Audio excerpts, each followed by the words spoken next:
October 15th, 2024 City Council Work Session meeting. Our meetings are public, and you're welcome to join us in person or by watching from the Council's agenda page, Zoom, Facebook, YouTube, or SLC TV. We hope you'll continue to join us in whichever manner you feel most comfortable. This is a work session meeting during which there is no public comment. Please join us tonight during the 7 p.m. formal meeting to share your comments. We, of course, welcome your feedback anytime by mail to P.O. Box 145476, Salt Lake City, Utah, 84114-5476, by email at council.comments@slc.gov, or via our 24-hour phone comment line 801-535-7654. Comments we receive on agenda topics are shared with council members and posted to our website, slccouncil.com. We'll begin our work session now, and the first item on the agenda is informational updates from the administration. Chimale Hernandez Garcia, Neighborhood Specialist, is here, as is Andrew Johnston, Director of Homelessness Policy and Outreach. I'll turn the time over to you.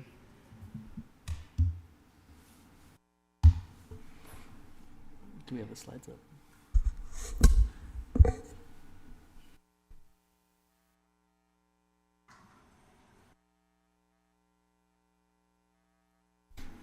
And he's waiting for the slides to come up here.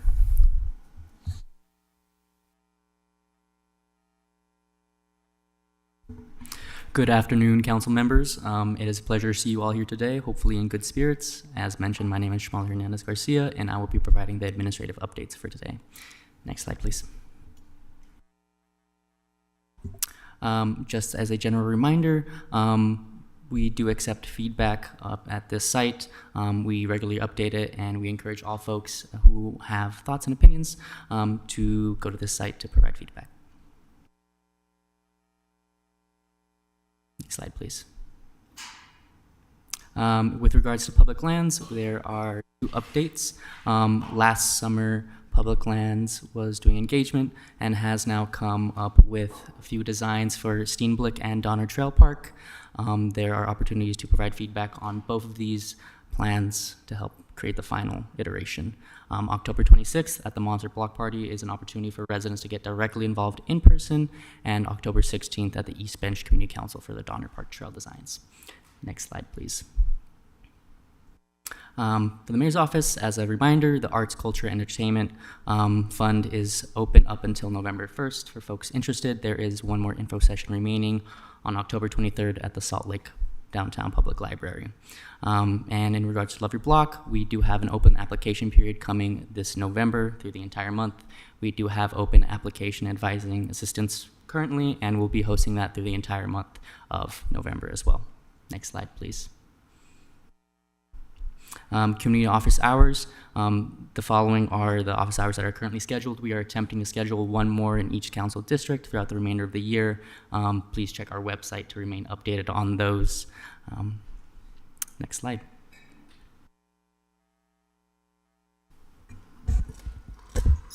And it comes to me.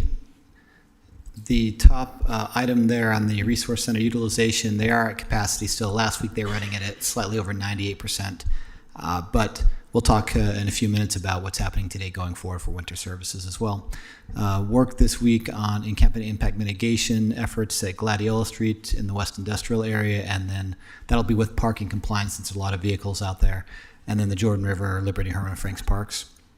Resource Fair last Friday was very, very well attended at Pioneer Park. And then Kayak Court / Bicycle Court, depending on how you look at it now, is going to be the 18th at the Gail Miller Resource Center here in town. Are there any questions, council members?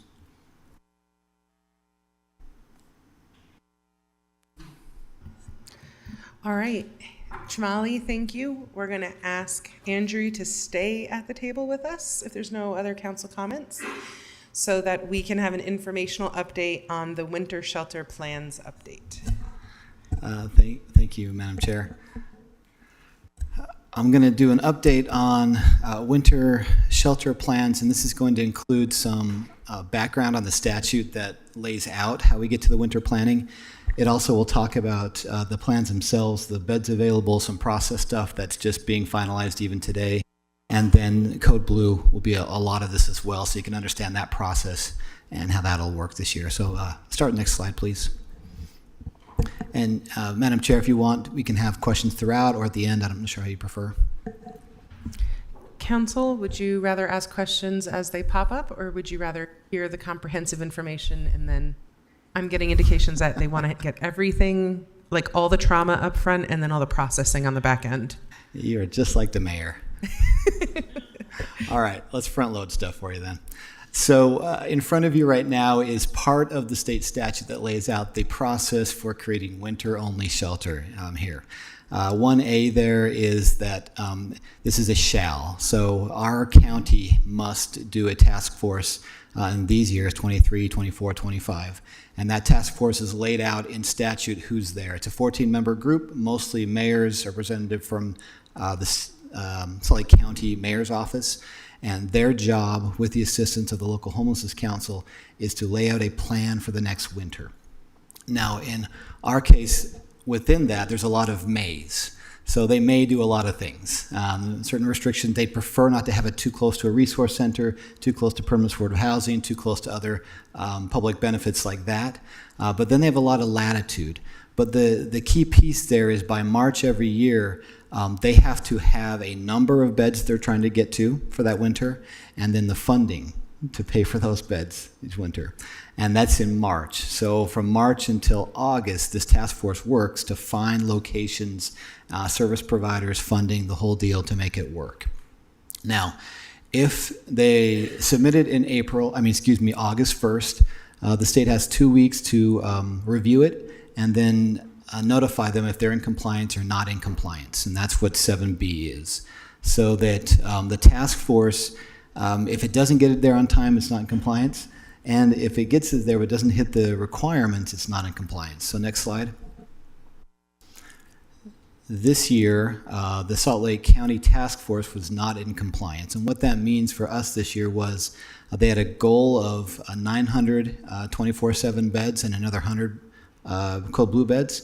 They didn't quite get there. It was a little over 700 for the 24/7 beds. And the funding they had available was not sufficient to fund those.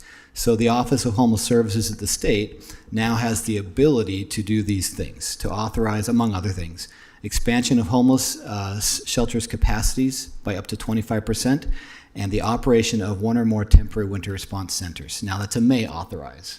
So what that means is for the plan you're going to see is that they pulled both of those into this plan at the state level. Now, the second piece there we don't talk a lot about, but a temporary winter response shelter authorized by the state office may not be converted into a permanent facility after 2026 without consent of the municipality. Now we have a lot of questions from year to year about, is this shelter going to be permanent? In the statute last year, it laid it out that it cannot be without local authorization, essentially. Okay. Now, these can change year to year, obviously, but right now we want to put that out there as we discuss further. So next slide. This is the winter plan for this winter in this county. Please ignore the yellow. That was for something else in here. And up front, I probably should have said first that Peggy Green of the State Office of Homeless Services was responsible for a lot of the content and slides here. And then Catherine Fife of the county also is responsible for a lot of information. So I want to give them credit and thanks for their work on this. On the left, you'll see the overflow beds. This is not the base 1,000+ beds we have all year round. This is the additional beds for this winter. You can see the West Valley facility, which is on Redwood Road and operated last winter and all the way through this summer, will have more than they've been running at 170 beds. They'll have 200 for this winter. The Geraldine E. King Women's Center will have 50 additional. South Salt Lake Pamela Atkinson, 75. Gail Miller, you can see the 50.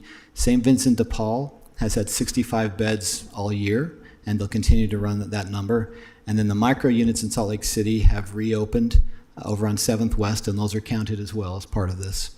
Now, the one you'll see there in yellow, the Villa facility in Salt Lake City, that is new. That's that authorization. They had to create a new temporary winter location. This is a former motel that is going to be, it was being purchased by a private developer, and their intention was to do housing there, but in the meantime, they've agreed to lease it for use during, well, not specifically lease it, to actually operate it as an emergency shelter for this winter until April, with 210 beds in there. It's about 105 rooms. The youth and family beds are also above and beyond the current capacity, so that includes hopefully 20 beds for youth, and then another 12 beds for families that are not currently in the Midvale facility. I will say this does not reflect other plans or options that are out there and being developed, such as Other Side Village as a housing program that could help with capacity things. It doesn't reflect an additional family shelter, which is being worked on right now in another municipality, and they're still in the process of that. So we haven't counted some of those programs that may actually come online this winter. We didn't want to count them as part of the official number, though. Okay. Now on the right, you'll see Code Blue beds. In the statute, it allows the State Office of Homeless Services to increase capacity at existing resource centers by 35%. That means, in our case, it could be an additional 20 beds on top of the, say, 50 at the Geraldine. Now that's temporary again and only on those Code Blue nights, and we'll talk about the Code Blue process. But you'll see the other numbers there. What you'll also notice is down at the bottom the seasonal goals. The goal was 900 overflow beds and 100 Code Blue beds. The actual was the total, 732 and 250 to make up that difference. So twice as many Code Blue this year to try and fill that need because there just wasn't enough of the overflow beds themselves. Are there any questions on this total? Councilwoman Lopez Chavez? Thank you. Thank you for the presentation. Would you be able to define which of these beds are available in the daytime and which are available in the nighttime? So everything on the overflow side is day and night, 24/7. Everything on the Code Blue side is only at night and only on Code Blue days. What has been the increase from 23, 24 beds in the daytime capacity, those overflow beds? Last year, we targeted, I think, 600 overflow beds, if I remember right. And then up to, I think it was up to 200 Code Blue beds. We came a little short of the Code Blue. Seen a 132 daytime shelter capacity increase. Would that be accurate? Yes. And what does our process look like to get people to utilize these spaces in the daytime? To utilize the overflow beds in the daytime. What we found in previous years is once somebody gets a bed, they keep the bed and they stay there in a resource center. They're just like another resident of the resource center. They've all have access to everything there, meals. Does that mean they're services, able et to cetera. storage items there? Okay. Yeah. So it basically takes everything the resource center does and adds more people to it. They have access to all those things through the winter time, though. Come springtime, it does decrease again. And my final question, thank you, Chair. Is there security at these locations? Yes, all of them have security planned in them. Okay, thank you. I will say that the family beds, some of those, at least the 12 here, are actually motel rooms. So they'll have a different kind of security plan and services plan than the other overflow situations. But the road home tends to run those, and they have on-site services, case management, all those families. If no one else wants to speak, I'd love to see a report on whether we see crime increase in these locations and try to better understand what policing methodology or security methodology is working. I've seen this change over the years, and so I'd just love to know that information if that's something we can report on. Sure. And all the locations, Code Blue and Overflow? Do you have more of a presentation? Okay. I do. We'll continue to. Next slide, then. Accessing these, now this information is actually brand new today. As may be typical, despite our best efforts, these planning periods go right up until October 15th, which is today when those centers open. And so there will be flyers being dispersed today to the community. You'll see that the 990 number is still operational during the daytime, 7 days a week. But this year you'll see that the subpopulations, we're encouraging folks to go directly to those centers for access. One of the reasons is because they may have access there, and we can talk about the times and that sort of thing.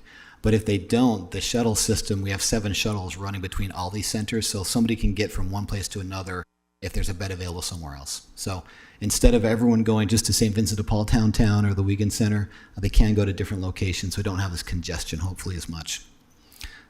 Code Blue is going to be at primarily 2 church sites downtown, but also some of the resource centers. And again, once folks get used to going to one of those places, they tend to go back to the same place. So we encourage them to go right there that evening at 7 p.m. until it opens up. Next slide. Code Blue. So this is legislation that was passed a couple of years ago. This year it changed from 15 degrees Fahrenheit to 18 degrees Fahrenheit. And that includes wind chill, and we'll talk about what that looks like. And then that's for a duration of 2 hours or more during a 24-hour period. And that's evaluated by the State Department of Health, and they work with the National Weather Service to make that call on all applicable counties in the state. Now, this only applies to certain counties, obviously, in effect for 24 hours, and there's a lot of details to that, so we'll go to the next slide and talk about it. So if you look at the left-hand side, that's wind. On the top is temperature. So if there's, say, 10-mile-an-hour winds on the left, you can go to the right and find at what temperature you'll hit Code Blue. And so you'll see that at 25 degrees Fahrenheit, you're actually in Code Blue. So you can see how wind plays into this. Generally speaking, we're not talking about 18 degrees. We're probably talking about mid-20s. and when wind gets factored into this. So it is helpful for more bed days. It also means there's more days to open these things, and most of the Code Blue centers are run by volunteers, so you can see how this can get challenging at times. We'll go next slide.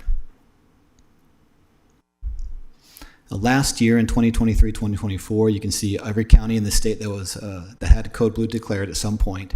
And on the far right is ours. We had 22 days of Code Blue last year.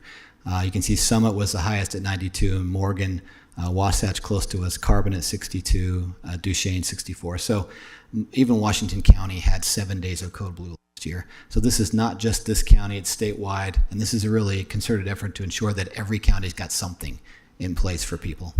Next slide. And those things include a lot of stuff. Now, I don't want to go through the whole slide. There's a lot of stuff here. But there are certain pieces here that are important to remember. So a homeless center in a county can be increased by 35%. That's 10% above the base winter overflow number, okay? Now, they also want to do quicker intakes. They want to do make sure that if you present at a place that you'll be taken in unless they're completely full or you have a documented history of a threat of some sort. The other piece is that Code Blue is a little flexible. It's meant to be done in places that aren't meant for long-term housing. So you're going to see some flexibility in how fire works with them, about safety issues and those kind of things. That's why they can do it in, say, basements of churches or other public buildings. You'll also see that we want to coordinate more outreach efforts for folks in those times and get more resources to the street as much as possible. Now, the bottom two we'll talk about for a second is state or local government may enforce a camping ordinance but may not seize individuals experiencing homelessness any personal items. And then it takes effect, so you may not enforce an ordinance or policy to limit this. So a city can't just say, well, we're not going to allow that in our city. This overrides local jurisdiction in Code Blue situations. Next slide. This will point out the major differences here. Last year, if there are no beds available on Code Blue nights, a municipality may not enforce an ordinance that prohibits or abates camping for the duration of the Code Blue alert and for 2 days after. That means if they call a Code Blue alert on a Monday, it means we could not enforce a no camping if there's no capacity in the system. We could not enforce a no camping ordinance till after Wednesday on that. So it could be quite a while in the case. It was changed this year so that we may enforce a camping ordinance but not seize individuals' personal. We haven't seen how this is going to play out in real time, but I want to make that clear change from last year, which you may have remembered. Next slide. The Code Blue alert system is statewide, and so organizations can have two or three people who can sign in and have access to get notifications every day on these situations. And here's a list of eligible folks who have done this in the past. And then they use email, calls, text messages. Next slide. That's my favorite phone I've ever had, by the way. This on the right is actually on the website, and you can see this on a daily basis. On the top, you'll see usually a list of 3 dates. In this case, it was January 12th, 13th, and there's probably 11th behind that. And then the state's color-coded. So in gray, those are counties that are do not have to follow a Code Blue situation based on their population. Blue is actually in a Code Blue situation that day, and green is not. This will change every day, and they'll do forecasts. So you'll see that 2 days in advance, they'll try and forecast what may happen. Now, it doesn't mean that will happen, but that's sort of preparation. On the left are different places where you can go to get information. Local Homelessness Council, the state website is the one that I would recommend. Then you can sign up for alerts like I talked about. And then every morning, usually about 5 a.m., the health department working with the National Weather Service will evaluate the temperatures for that next 24 hours and declare if there's a Code Blue or not, and it'll go out at 8 o'clock in the morning. That gives providers, in this case, from 8 o'clock until 7 p.m. to get ready for that night, which is hard. It is better than it was where we'd do it at noon, so there's some allowances here. So when we talk about a winter response plan, the 24/7 beds are much, much better because it's very hard to stand up Code Blue day of. Next slide. For questions, Michelle Hale at the state is a great person to answer some things. She's really coordinating there. And then Peggy Green, I mentioned earlier, the State Office of Homeless Services, tremendous help. And then I'm here, obviously, as well for answer questions. And that's the end of my slides, Madam Chair, if there's questions. Thank you, Andrew. Council? Councilwoman Dugan.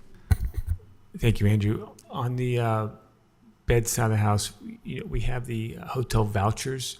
Where do they fall in on the count? And how many do we normally Sure. able to give out? So the vouchers are used for various things depending on the population. In the past, from the city end, we've actually used the vouchers for outreach teams who are working with individuals who have vouchers for housing, but haven't found a housing situation yet. So we've used those to get people into motels while they're going through the paperwork process of finding an apartment to use their voucher in. So they're easy to track down, they stabilize before they go into a place, outreach teams can find them, those kind of purposes. We've also used them with the road home to house families, in particular in the last year, to help them who couldn't get into the regular family shelter to access motel rooms. We're doing the same thing this year, and we actually have some voucher money that was allocated that would be put into the mix to help fill gaps as we come across them this winter, because we do know that the family need is probably not going to be taken care of by this number. We're going to need more, and so I can see those being used for that purpose and some other gap filling through the wintertime. The thing about the vouchers is important to remember is that generally speaking, we can do about 12 families, and then we need a caseworker or somebody. So the funding we allocate for that goes to the vouchers primarily, but also has to help with a staff member to oversee them in hotels wherever they are. Is that voucher system throughout the county, or is that just Salt Lake City's voucher system? We've used it both ways in the past, depending on the need. With families, it tends to be a little more in the county. In the past, with only single adults, we could find plenty in Salt Lake City itself, so we focused here. Oftentimes, the voucher is also used in a motel that's accessible and we can have access to, because you don't just go to any motel and say, I want a few rooms. You work that out in advance, and so the motel knows what you're doing. You can coordinate with them on any issues that come up. There's a trust back and forth there, and that's not a ton of motels that will do that. And I'm just numbers games here. On the current number of beds, like we have Sandy's vulnerable population beds, the other beds throughout the county, what's that number, that the base number there? So the base number would include the MVP now, which is technically shelter, but it's a little different process to get in there Right. for the population. So we generally have 1,000 beds of shelter for families and adults, and then another base 30 beds for youth, so 1,130. The Sandy Medically Vulnerable Population Program runs at about 160 or so. So you're looking at a little over 1,300 for that. So that's kind of the base we're looking at right now for that, and then all of this is on top of that. Okay. And First Step House, that's not included in this, because they're a separate program, and the Other Side Academy would not be included at this also, or Other Side Village, once they get up and running, or they... Correct. So we're talking emergency shelter services. A First Step House is a treatment program with housing attached to it. Right. So in both cases, it doesn't fit this. And then the Other Side Village is housing with service, so not included in this shelter count, but they are important to our overall need, because you can offset shelter with housing, and it actually works better, I think. Councilmember Pui? Thank you. Thank you for the update on this. The update on the Code Blue designation, did the update came in with additional funding in any way, or it was just, the policy needed to be updated, but are there any funding that was allocated additionally by the state on the Code Blue updates? So not that I'm aware of specifically attached to Code Blue. What the state has allocated previously is state homeless city mitigation funds. And those are done on a yearly basis based on your total number of year-round beds by formula. But they also have a tier 3 of that, which is a small amount of money that if you host overflow beds for wintertime like we are, you get a percentage of those funds as well. But in the last 2 years, and this year included, we only get a third of those funds for the mitigation funds for winter overflow. 2/3 of them are used by the Office of Homeless Services as passed through us to the providers to pay for those services because they wasn't separate money allocated.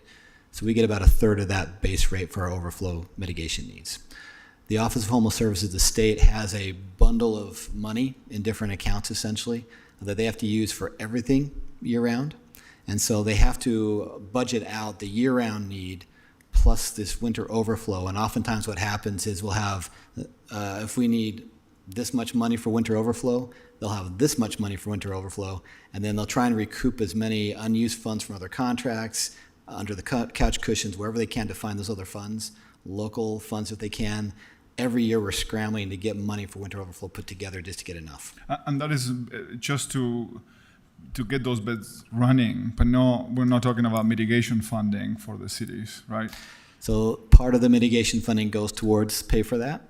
2/3 of our money goes towards that every year. 1/3 does go to us, which would probably be about $400,000 for this winter. So the mitigation funds that are supposed to mitigate the impacts on the surrounding communities are going, part of it are going to actually run these programs. Correct. And that is obviously a challenge for us since we're doing a lot of the, again, and Salt Lake City subsidizes quite a bit of, of the cost of this. And obviously that's the concern to me, is that we need a lot of, of support, and our neighbors need a lot of support to be able to host this. And I obviously, I'm not advocating not to have them in Salt Lake City. I think this is probably the right place for many of the services to be, but I also don't want to lose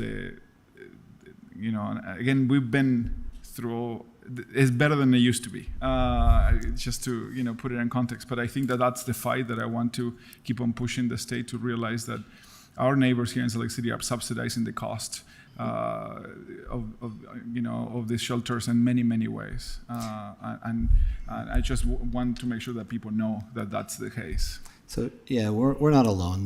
The shelter cities across the state who do overflow are all, most are entitled to some portion of that mitigation funding for winter only, and all of them have some amount of that has to be passed through to their providers for operations. So you're correct. There's always a struggle to find enough money for operations and the mitigation we need.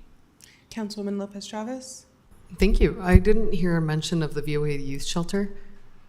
Yeah, so the youth and family one, the 32, 20 are what VOA is trying to get, what they did last year again. Okay. Right now they're working under a temporary land use resolution, so we're still talking about how to help them while they're looking at some long-term plans to increase their capacity permanently. Okay, thank you about that. And then just a final comment was, I went and visited the Other Side Academy yesterday. And just, again, as a reminder, we have a lot of people that have life post-conviction that are ready and able.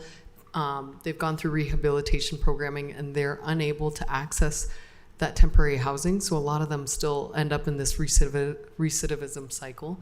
Is there any programming or any conversations about whether or not these graduates, whether it's the Other Side Academy or another program, can exit and, enter into a more temporary living facility? So a shelter you're talking about? Not a shelter. It would be, signing their own independent lease, but trying to facilitate that conversation so that they're not, these are folks that don't necessarily need permanent supportive housing, but are looking to find rental units, for example. A lot of them, unfortunately, have bad credit or don't have access, or quite frankly, the landlords don't want to rent to these people because of their post-conviction. Yeah, I think access to market housing, deeply affordable or affordable market rate housing, is difficult for the purpose you point out. And I know our housing stability team in the city is working a lot on that with a lot of partners.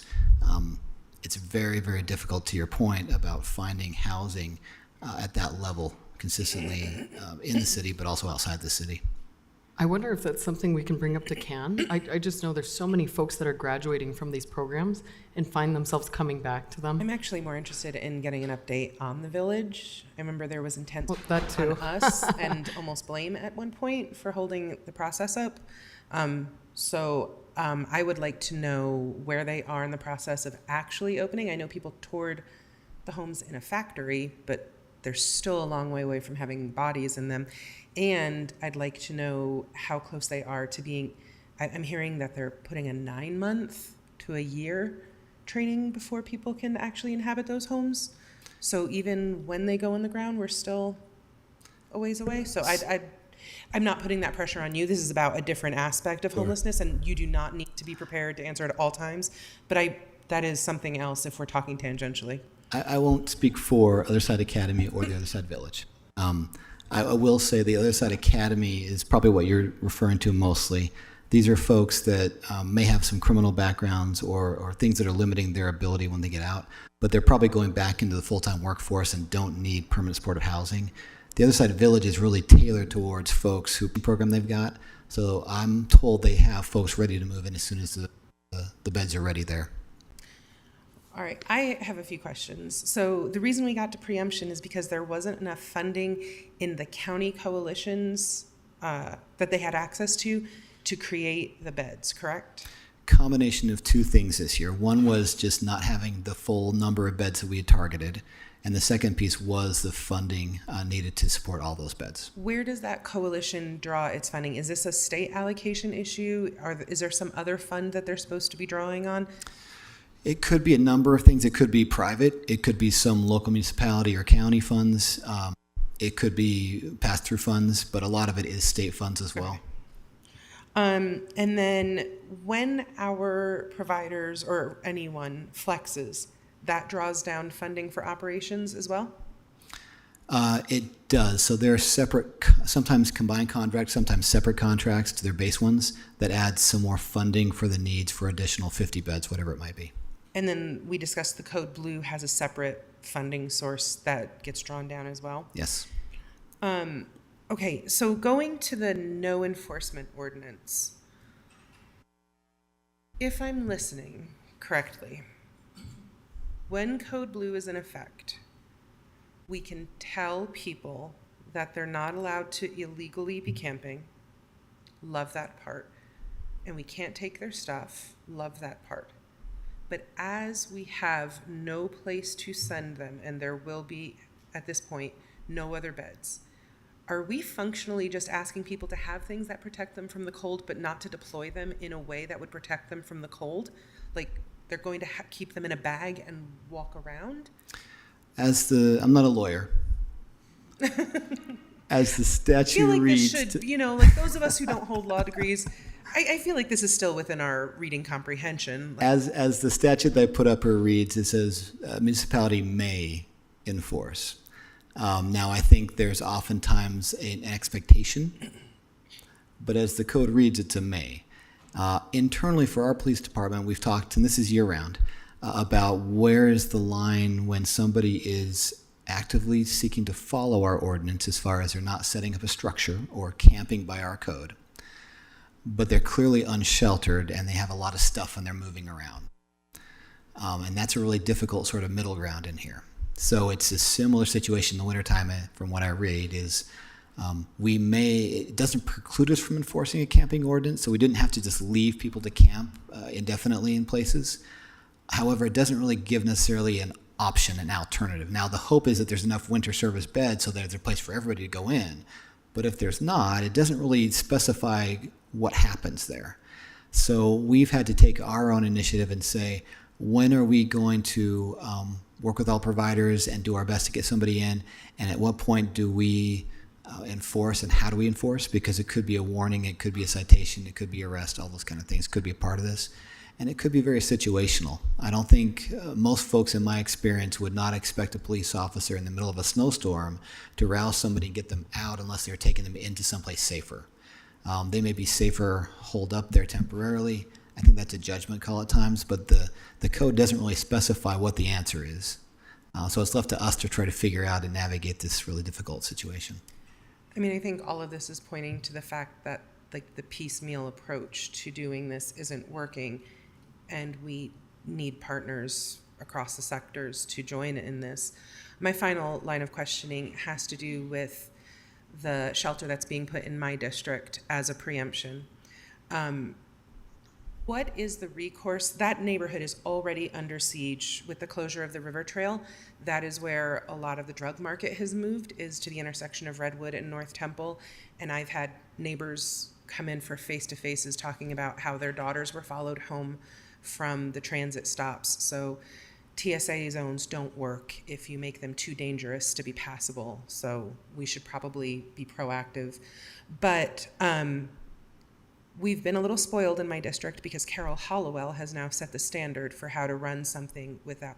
We have a known operator who is actively not delivering on promises in another part of my district and has allowed another motel to return to prostitution and drug use, saying in community councils that he can't control what goes on there, which is real funny because I know a lot of people who've been evicted for breaking the law. So this will be the first time in Utah that I know of someone not being evicted for that kind of reason. So can you explain, is there any recourse that we can ask for as constituents, putting someone who has a track record of not delivering the sort of deliverables that my neighbors deserve, and going into an ecosystem that's already chaotic and forcing my neighbors to subsidize with their mental health and property? So an operator for a winter overflow in this case has working as a contract with the State Office of Homeless Services to provide this type of service with certain conditions. I would imagine those conditions could be discussed, and there would be some recourse if they're not followed, and that includes safety and security expectations, community impact, those kind of things. I'm not privy to that contract necessarily, but that's something we could ask the Office of Homeless Services or that owner to look at. From the city perspective, we have had at least 2 meetings now between Commander Clough, who's over the Pioneer precinct now, his team, Detective Oliver, and that operator to talk about what they're doing for security on site, with private security in this case, on their property, what we'll be doing externally in that neighborhood around it, and trying to plan that based on what we've done previous years with the Ramada, for instance, the micro shelters downtown, those kind of things. So we, from the city end, are trying to actively make sure that we understand exactly how they're doing things internally there, but also what are external to that area. I don't know that we could answer necessarily where people move again, to your point. If they're congregating there, or do they move farther east again? I think that's something we should bring in. I think it's a discussion for the police department as well as that operator. And I think the State Office of Homeless Services is a good place to talk about that contract. I'd appreciate any help elevating this and offering. I understand preemption, and I thank you for the advocacy you've already done, but I think literally any other operator would allow me more peace of mind. Councilmember Wharton and then Pui. Do we still have the Store Your Stuff program? So how does that with the change in the ordinance? So we do have a place for your stuff. It was renamed in honor of a former employee of that agency. Yes. It's still in the same location on 500 West, same process, same hours, etc. Anybody who's experiencing unsheltered homelessness can go and store their stuff almost indefinitely, I believe. You have to check in periodically. So if you're accessing emergency shelter, you could still use it technically. A lot of folks who be able to take their stuff with them to these places, especially if it's a motel room, they have room for their things. But it's not exclusionary that way.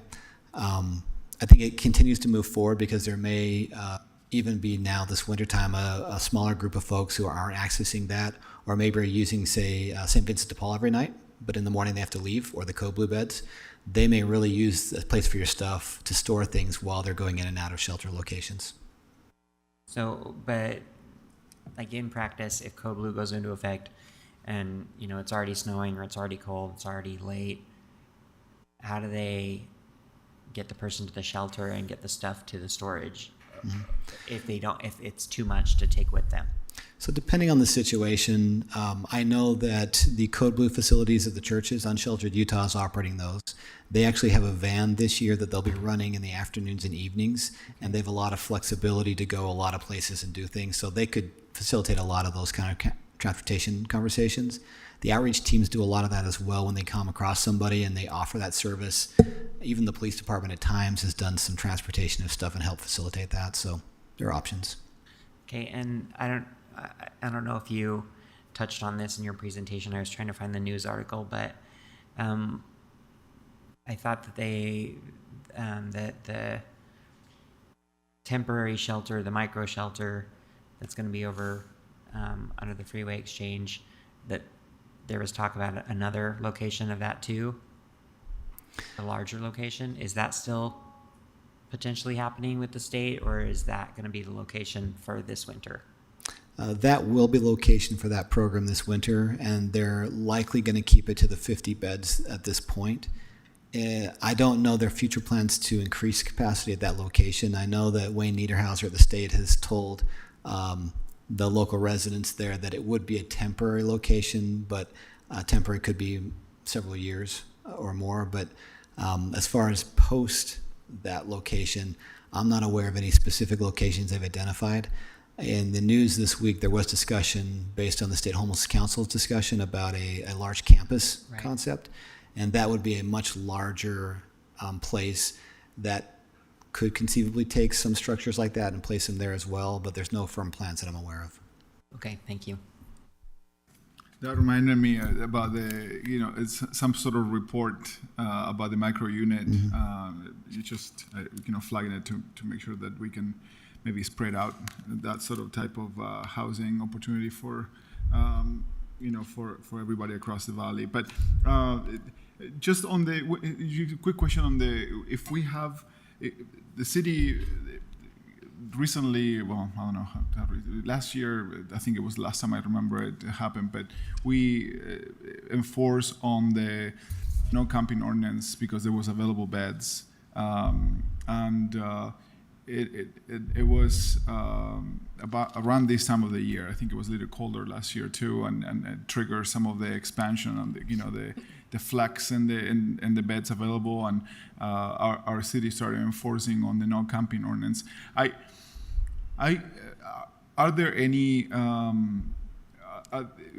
There's two questions to that. It's like, how do we communicate to the police officers that are doing the enforcement quick about these changes, and when do they stop? Because the beds got filled up very quickly, if I remember right, and that sort of changes the dynamic. And have we created some sort of system to inform everybody that is on the ground when those lines start? And it's a very complicated process. I just cannot even imagine how you guys do that.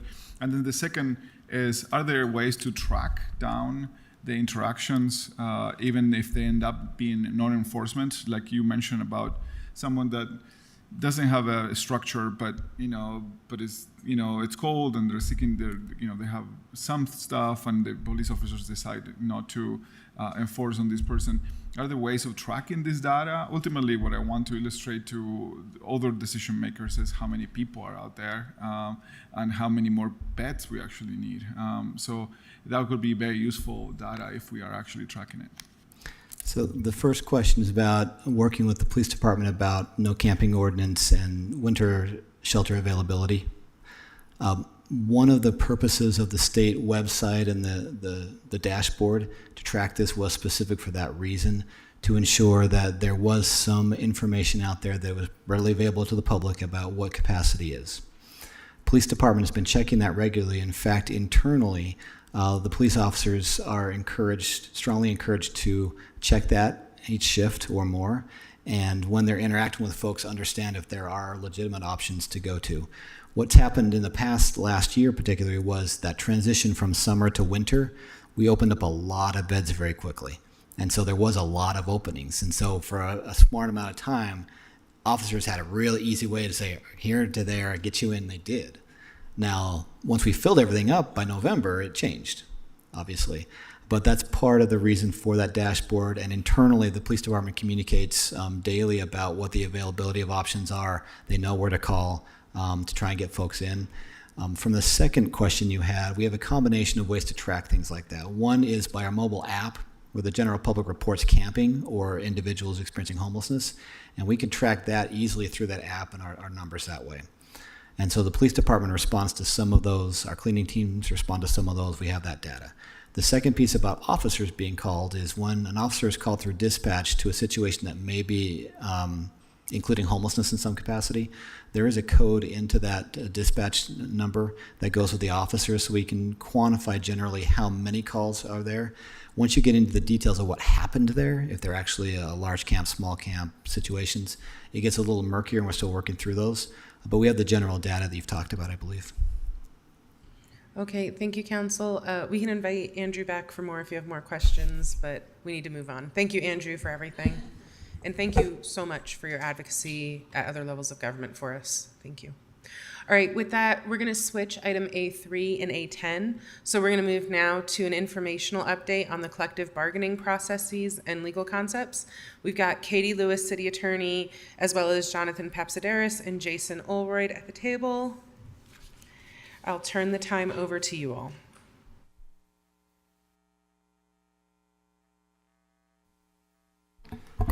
Thank you, council members. I'll let Jason get situated and then we'll begin.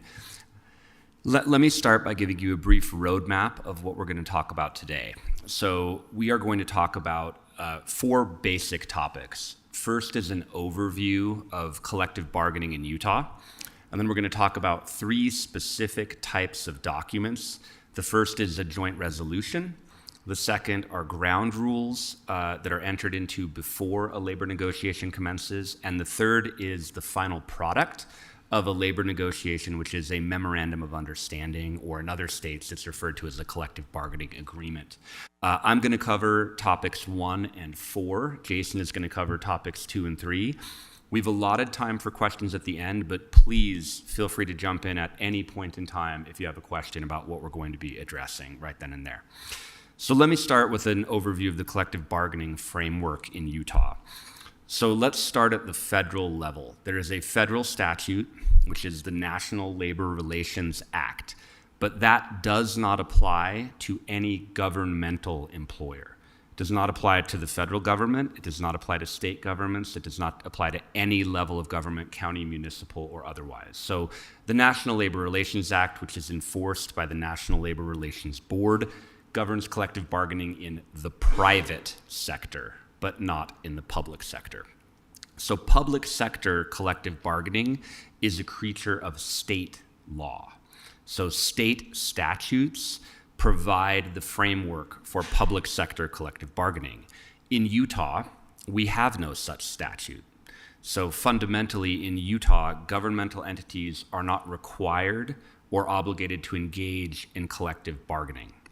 That said, for many decades, Salt Lake City has voluntarily chosen to engage in the collective bargaining process with certain bargaining units in the city, and Salt Lake City remains the only governmental entity or public sector entity in the state of Utah to do so, to our knowledge. However, because Utah state law, there is no statute, obviously, and there's no case law, it provides little to no direction on the topic of public sector collective bargaining. So what that has meant is historically the city has tried to craft and create the framework on its own and essentially from scratch. And the way the city has accomplished that is through the interplay of the 3 documents that I mentioned earlier. The first is the collective bargaining and employee representation joint resolution. That's the overarching document that establishes the process and the general framework. Jason's going to talk about that. The second are the ground rules. And again, this is a relatively new concept that we've adopted in the past 2 negotiations, which is an agreement between the city and the labor organization at the outset of bargaining as to how the negotiations are going to be conducted. Jason's also going to talk about that. And then the third piece, as I mentioned earlier, is the final product, which is the labor agreement that is hopefully agreed upon by both the city and the exclusive representative and is documented in what we call a memorandum of understanding. So unless there are questions about sort of the overview, I will turn it over to Jason to talk about resolution. Council, any questions about the overview? All right, thank you. Hello, council members. So as Jonathan just described with the summary, the city is the only entity that has entered into this collective bargaining process. And we have chosen to do so, or we do so through a collective bargaining and employee representation joint resolution. So this is essentially the formal document by which the city voluntarily elects to engage in the collective bargaining process, and it does so with exclusive representatives of certain groups of city employees, i.e. the bargaining units. So we have certain groups of employees who are represented, and they choose an exclusive representative. That is the entity with which we bargain. And with regard to this resolution and the approach that we've used, as Jonathan referenced, this is a very much an overarching document. It creates a framework and a structure for conducting the collective bargaining process. The topics it addresses include things such as how exclusive representatives are recognized, how an MOU is approved, and what happens if the city and an exclusive representative are unable to arrive at an agreement, i.e. an impasse situation that would come up. So with regard to this process, because we don't have a lot of legal framework or structure within the state of Utah, and because we are the only municipality that collectively bargains, we have drawn our inspiration from various collective bargaining statutes of other states where the collective bargaining process has more history and where there is more legal structure or framework that we can be involved with. We also have been involved with the collective bargaining process, and through our resolution, we've identified areas over time where we've wanted to make improvements as we go through the process. So the resolution doesn't address specifically issues that may be the subject of collective bargaining between the city and an exclusive representative at a more granular level. Those are areas in which the process is more appropriate, or those topics are more appropriate for situations involving either the ground rules or it is the subject of the memorandums of understanding themselves. So we've separated these areas in these documents into the areas where it's most appropriate to address those particular issues in the collective bargaining process. Are there any questions with respect to the collective bargaining resolutions? Council? All right. Okay, all right, sounds good. So if we move on then to the ground rules, as Jonathan mentioned, the ground rules are something that is relatively new that the city has adopted. But the ground rules are created at the beginning of the negotiations for a new MOU. In that instance, the city and the exclusive representative will agree on the written ground rules together. They'll create mutually acceptable ground rules that will govern the negotiations for what I've considered to be essentially a negotiating window. That's the negotiating time period that's been set aside for negotiating an MOU with a particular exclusive representative of a bargaining unit. Typically what we are trying to do is use a negotiating window that would take place from January through April. So the ground rules that are established typically will address how each party will conduct itself during negotiations and will include topics like the degree to which the negotiations will be kept confidential, the timing and format for presenting proposals, and what can occur when the parties reach mutual agreement on a particular issue but haven't yet reached agreement on all the issues that would be included inside an agreement. So the ground rules only apply to the negotiations for the specific MOU that's being negotiated. And what that means is that we have different bargaining units that may have different needs and different requirements. So the ground rules for each specific negotiating window with a specific bargaining unit may look different, and they may even look different from one negotiating window to the next, depending on what's required or what best fits the needs of the parties in those negotiations. Are there any questions regarding ground rules? Yes. Councilwoman Young? So I guess just a hypothetical. So what if we can't agree to ground rules? Like, does that mean everything halts until we do? Like, I'm just curious how critical that step is. That's a good question. I think with regard to the ground rules, most of them, there could be some flexibility built into the process, and I don't know that there are many ground rules in which either party would feel that it was a hill that they needed to die on. In the ground rules that we've addressed so far in the past, in our past negotiations, we haven't found areas of conflict that are extreme to the point where we haven't been able to find a workaround or a solution that would allow everyone to move forward. Essentially, we're just trying to make sure that both parties have mutually established rules and understand the processes by which everyone's able to agree to negotiate. Does that answer the question, Council Member? Okay, all right, thank you.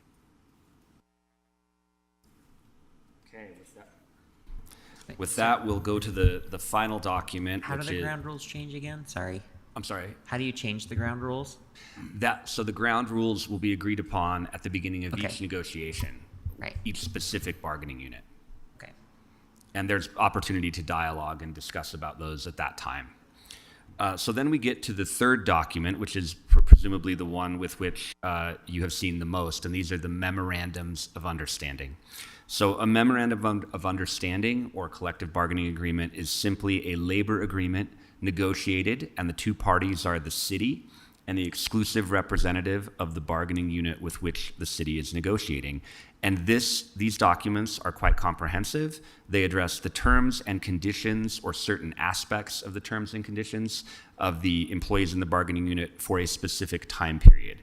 Historically, the city and the exclusive representatives have attempted to agree upon MOUs that are of a 3-year duration to give both sides some predictability for, a reasonable period of time.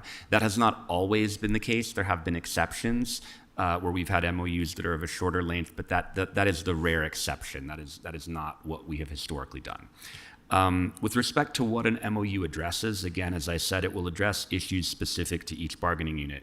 Some examples of these will include wages, other types of compensation, such as certification pay, shift differential pay, how shift bids are conducted for hourly employees, corrective action and discipline, and how to grieve a corrective action or disciplinary action that has been imposed on the employee, time spent on union activities, and a whole plethora of topics. Each MOU is going to be very different depending on the group of employees in the bargaining unit. The concerns of sworn police officers are going to be very different than the concerns of AFSCME employees who span a variety of departments within the city. One caveat is that MOUs do not address any issues that are required or prohibited by applicable law. So to put that in a nutshell, if the law provides for something, the parties cannot contract it away through an MOU. And no one's rights that are granted to them under applicable law can be taken away by a memorandum of understanding. It's simply a contract. So given, as Jason alluded to, given the scope and number of topics addressed in the MOUs, MOU negotiations between the city and the exclusive representative typically take several months from beginning to end. We have tried to begin in early to mid-January and conclude by late April. Again, that's not always possible, as you know, but it's something that we strive for. Final point on MOUs is that they are not effective until they have been approved by you, the legislative branch of the city, and been ratified by a majority of the members of the bargaining unit. It is only after those two things have happened that the labor contract becomes effective and binding. Any questions on any aspect of MOUs? Councilwoman Young? So when you say the majority, is that percentage the same across different bargaining groups, or is it specific to the bargaining group, or is it always 51%? To my knowledge, it is always 51% of the bargaining unit members. Got it. Thank you. Councilwoman? So one of the concerns that I heard about when I went back and talked to someone from AFSCME about including something in the resolution versus the MOU was the concern that it might be more appropriate to include in an MOU, but if it's not in the resolution, then there's not this continuity because the MOUs are renegotiated, and if they're renegotiated at a time when things are less favorable to unions, then it could easily be dropped from the MOU. That makes sense?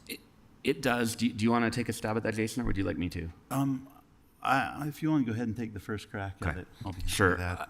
I think I certainly understand where that concern would be, but to arrive at an MOU, it has to be a negotiated and agreed upon MOU.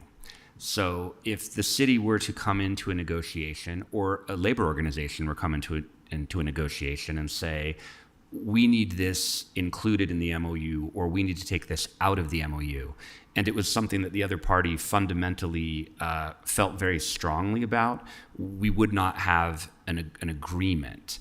And we would have to resolve that issue through, if worst case scenario, the impasse process. So that's where those issues are more appropriately addressed because it is a give and take. Sure, and I think they understand that. I think the issue is that, like, you know, if we think about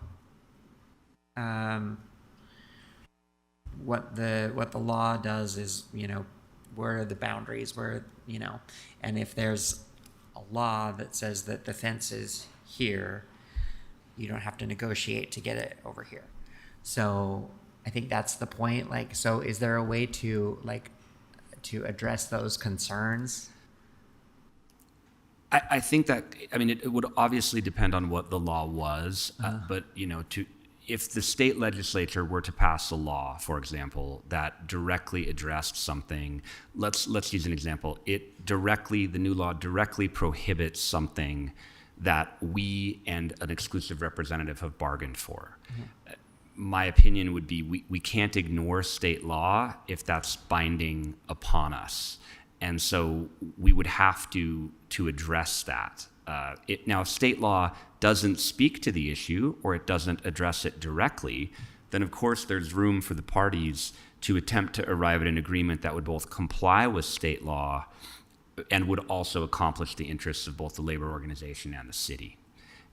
Does that answer the question, council member? It's a tough question because the state, you know, there is the concept of, you know, succeeding authority or preemption, and if the state were to pass a law that directly invalidated something we've contracted for, you know, again, without reading it, I can't give you specifics, but my initial reaction would be that could be a difficult thing with respect to how it would affect the city's collective bargaining agreements. Yeah, I guess just like generally speaking, and I don't want to get into like some of the specifics of conversations that we've had, but I guess what I'm trying to express is I not being one of the people that actually is doing the negotiating, so I don't know exactly how all of it comes to be, but I understand negotiating in general and the concern that you might feel like there was ground or certain things that were kind of already nailed down that are now, because they're not going to be in a resolution, are now like subject to change every 3 years to however the long length the contract is. And I wish there was a way that we could, include those things that, and make them more than like norms, I guess, but I just don't know that there's a way to do that. And I've been trying to think about it, and I really just think I don't know enough about these specific provisions that are some of the points of concern to come up with a good idea. So that's why I'm asking. Council, we're over time. Have we gotten enough out if we need to visit with them again? All right. So we'll determine next steps with you all maybe offline. Thank you all so much. Thank you. I appreciate it. Okay, we're going to move on to item number 4, which is an ordinance regarding obstructions and required yards and height exceptions text amendment. Brian Fulmer, Council Policy Analyst, is joining us, as well as Ben Buckley, Principal Planner. And I see Chrissy Gilmore too. All right, Brian, I'll turn the time over to you. Thank you, Madam Chair. This is a proposal initiated by the Planning Commission to amend city code and allow up to an additional 10 feet of building height for rooftop amenities with associated unenclosed shade structures in some zoning districts. In addition, the proposal would update city code related to obstructions in required yards. These changes would bring the code into compliance with recent changes to state statutes, remove outdated language, and add clarity. I'll turn it over to Ben. Great, and we'll make this one quick so you can get back on schedule. Like Brian said, this is the obstructions in required yards and height exceptions tables. This is a text amendment. Next slide, please. So just some background. Anything on the rooftop is considered to be occupiable space and therefore must be within the maximum height of the building that is permitted in the district. And so the Planning Commission has heard numerous plan developments for 5 extra feet. So Apartments can provide patios, grill areas, etc. And so after hearing one of these in January, they initiated this text amendment in February at their next meeting. And then the state legislature has also authorized some encroachments. And then some other background, no major modifications have been made since adoption in 1995, and some regulations are still from the 60s. So we need to update it. And then Planning Commission forwarded a positive recommendation in June. Next slide. In the yard obstructions table, we are going to remove, clarify, and add some new obstructions here. We're removing fallout shelters. That's the one from the 60s that probably isn't needed anymore. I don't know, might be too soon. Yeah, fingers crossed that one will not be needed. And then we're also removing some duplicate obstructions like window-mounted air conditioners. That can fall under our central AC, which is also changing. That's clarifying or being clarified to be just mechanical equipment. We're clarifying the grade changes. That has caused a lot of issues and confusion previously, so we're clarifying that. And that also includes the cleanup of grade changes that are within the code that apply to a very specific district.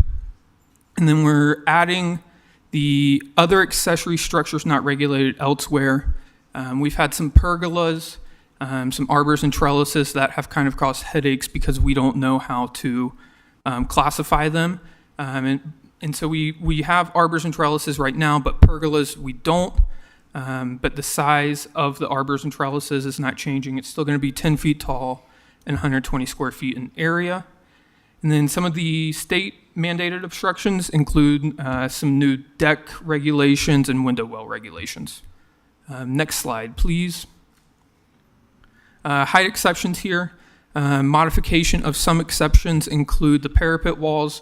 We're removing the qualifier that it has to be to screen mechanical equipment on the rooftop. So they're just going to be permitted to have a 5-foot parapet wall regardless of whether it's screening mechanical equipment or not. We're lowering the height of permitted light poles from 90 feet to 70 feet. That matches our open space zoning regulations. And then the big one here is the addition of rooftop amenities and associated unenclosed shade structures, which we'll dive into on the next slide, please. So the rooftop amenities and unenclosed shade structures will be allowed to exceed the maximum building height by 10 feet. If they are under the max building height, they are permitted regardless. This is an exception to go 10 feet above that building height. And so there are going to be some additional standards that go along with that exception because you're getting a little special treatment here by being allowed to do this. So the shade structures, they will need to be set back from 10 feet from all edges of the building. That's to reduce the apparent height of the building. So from the street, it doesn't look like it's just an extension of the building. We're also limiting it to 40% total coverage of the rooftop. This is to provide space for mechanical equipment. So people aren't just putting AC units on the floor or on the ground. And then the Planning Commission added a regulation to not allow a wall greater than 5 feet on these shade structures. So in this example, this picture here, those walls on the side and the back, they could not go all the way up to the roof. That's just something to, again, limit the apparent height of the shade structure. If they are abutting a residential district, any district that's listed in 21A24, the amenity then will need to be set back 10 feet from that shared property line.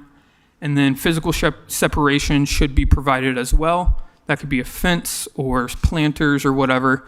It's just to prevent users of those amenity spaces from being right on top of the property line, looking into somebody's backyard or through windows or whatnot. Next slide, please. That's all I got for you. Thank you, Council. I have a question. Is Yes. 5 feet sufficient for safety when you're potentially 100 feet in the air on those walls? And would a glass enclosure or something that would help with the massing, would that still be prohibited if it improved safety? So the 5 feet parapet wall, and I assume the shade structure wall height, we did run those past building code, and they didn't have an issue with it. So I assume they took into account the safety factor there, but I can't speak fully to building code safety. Maybe it was wrong. When I thought I read it, so it's 10-foot setback. If you're an individual, you couldn't go all the way out to the wall because you had a 10-foot setback from that area. Is that Correct. right? Correct. So you're actually you're not really allowed to be within 10 feet of that 5-foot wall. Is that Yes. right? So if we could go back one My slide, kids could please. still take it. Yeah, I know. I understand. I'm just saying that's where. So the shade structures, regardless of what zone they abut, are going to have to be set back 10 feet from the property line, or from all edges of the roof.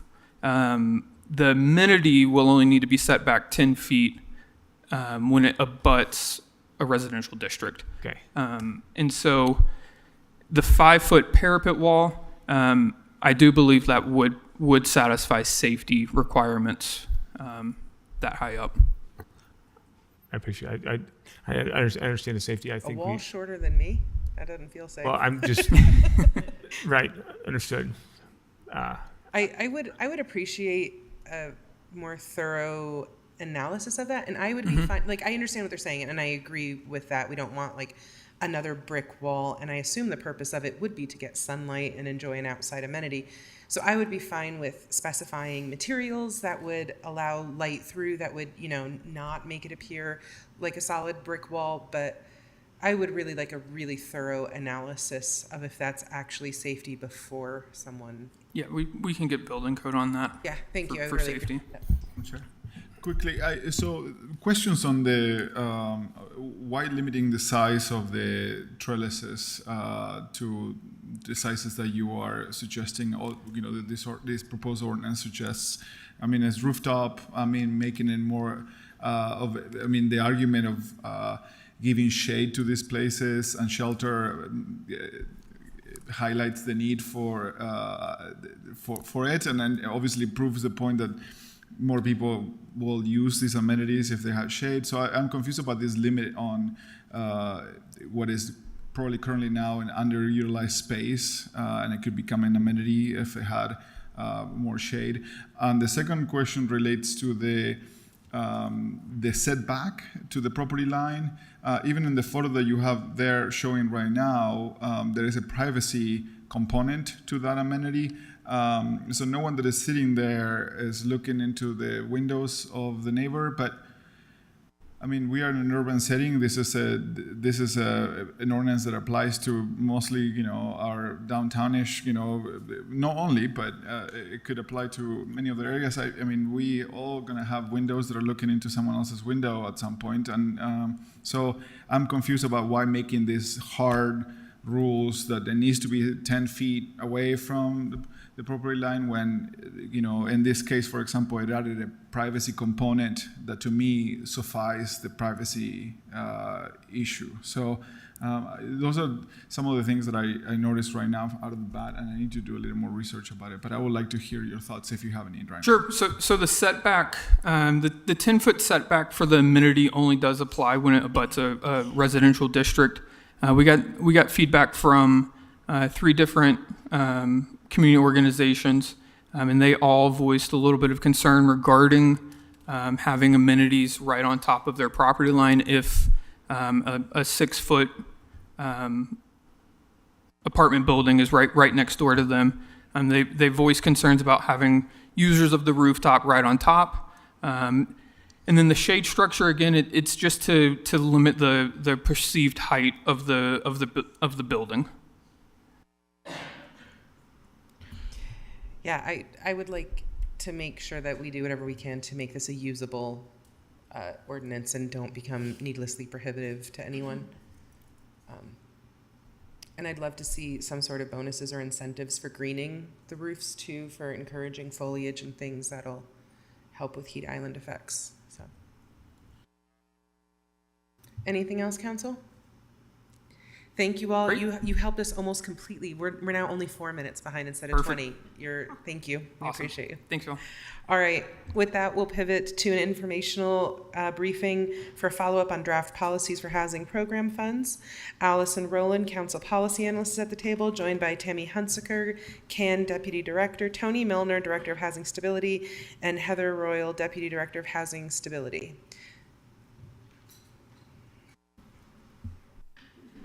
Thank you, Madam Chair.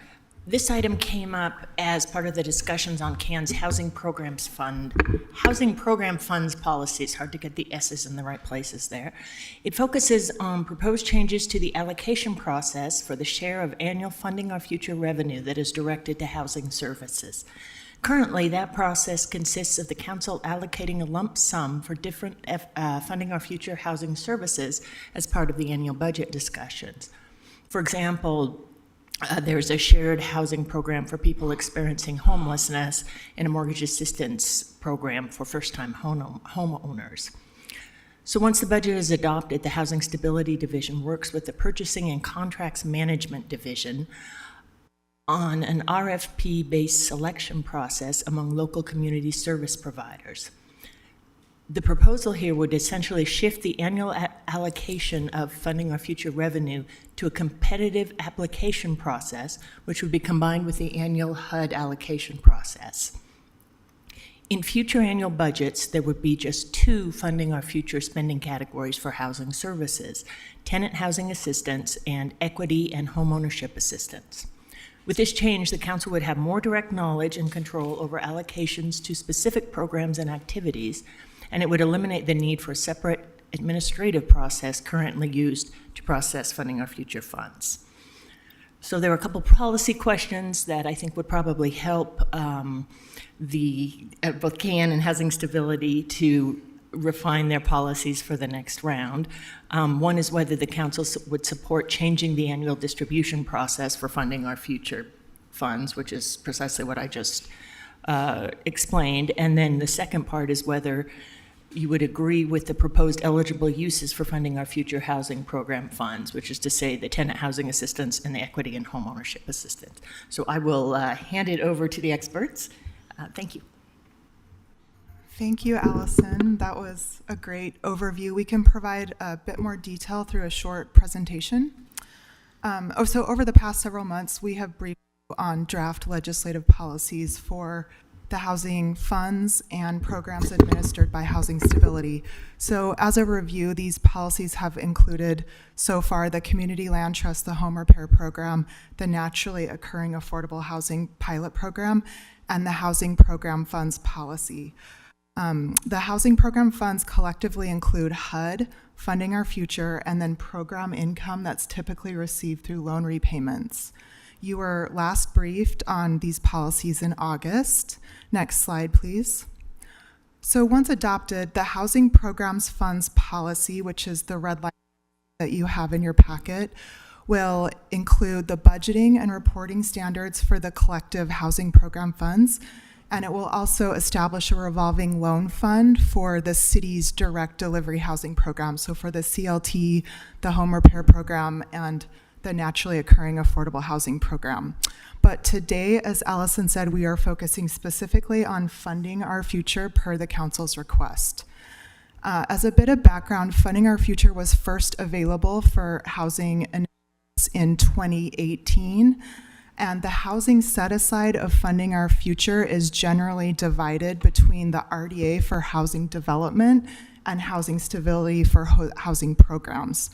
So housing programs can include anything ranging from rental assistance to mortgage assistance to landlord-tenant mediation, but the RDA does all of the housing development activities. Since 2018, the same funding categories have been approved through the annual budget, and as Allison said, the funding has been allocated through an RFP process. As such, the city has been allocating HUD funds through a competitive application that includes a review by the CDCIP board, the mayor, and then approval by the council, whereas Funding Our Future has been going through an RFP. And oftentimes it's the exact same types of programs and sometimes the exact same program that's funded by both HUD funds on one end and Funding Our Future through a different process. So moving forward, the two changes to Funding Our Future include aligning the funding allocation process into one application process that follows the typical HUD process. And then rather than having these historical funding categories approved through the budget, we want to point to Housing SLC and Thriving in Place and moving forward whatever current housing plans are adopted by the council at that time as the funding priorities. Next slide, please. So this, we already reviewed this chart with you back in August, but it's generally demonstrating that the process for budgeting funds annually is based on the source of funds. So HUD and Funding Our Future would be aligned through that competitive application process where they would come back to you for final funding decisions. But as of note, this isn't the focus of today's briefing, but the Housing Funds Policy also proposes to establish a tenant and homeowner revolving loan fund as a self-replenishing pool of funds for the direct delivery programs that are administered by the city, by Housing Stability. So those funds would not go through a competitive application because they're the city's dedicated resource for our own programs. And the administration would propose from the pool of the revolving loan fund direct allocations through the mayor's recommended budget. But Funding Our Future and HUD, those would be available for the city's direct delivery programs or to external partners, and those would be aligned through a one-stop shop for housing programs to be accessed by community partners. I'm going to turn it over to Heather, and she's going to talk in more detail about our second proposed change. Yeah, next slide, please. So you'll see that the second proposed change we're making is to the funding eligibility and categories. Historical funding categories, these are the ones we're still currently operating under. There are 10 different funding categories, including the two newer TIP-related items, which are number 9 and 10. Each one of these goes through a separate RFP process currently. And so this is one of the things we're hoping to streamline a little bit. Next slide, please. So the funding eligibility and categories is broken down into two parts: the eligible use of funds. And with that, rather than having 10 different specific funding categories for the Funding Our Future housing program, we're proposing to include eligible uses of funding in the housing program funds policy. And you'll see in the packet in front of you a red line version of the document that you saw back in August, where we have added those updated eligible uses of funds into that document. And in doing so, we're hoping to better align with the existing adopted housing plans within the city. So the second piece of that is funding priorities. And what we're currently proposing are specific priorities that will point to the goals, objectives, and strategies already laid out in those adopted housing plans, which are currently Housing SLC and Thriving in Place. The goal is to align these so that as we move forward with Funding Our Future and with subsequent housing plans, Funding Our Future will always align with whatever the most current adopted housing plans are within the city. Next slide, please. To summarize the proposed eligible uses of Funding Our Future, we've broken these down into two categories, if you will, which are tenant housing assistance and equity and homeownership assistance. The activities under those two different new eligible uses of funding will still include many of the same things that we're already funding: landlord-tenant mediation, eviction prevention, mortgage assistance, equity sharing will all be eligible under that. Next slide, please. And then Under the Funding Our Future priorities, these are already laid out very well in the 2 existing adopted plans that we mentioned, Housing SLC and Thriving in Place. And the 3 key priorities there being to protect the most vulnerable from displacement, increase housing stability throughout the city, and provide affordable homeownership, wealth, and equity building opportunities. And so with that being said, the next steps for us are to receive your feedback today and then return with resolutions for the housing program funds and direct delivery legislative policies to adopt all of those. With that, questions? Council, any questions, concerns? Thank you. I appreciate this. So we're streamlining and really eliminate the RFP process and making it competitive, but we're really taking 2 different programs that had the same goal and the same outcome and putting it into one.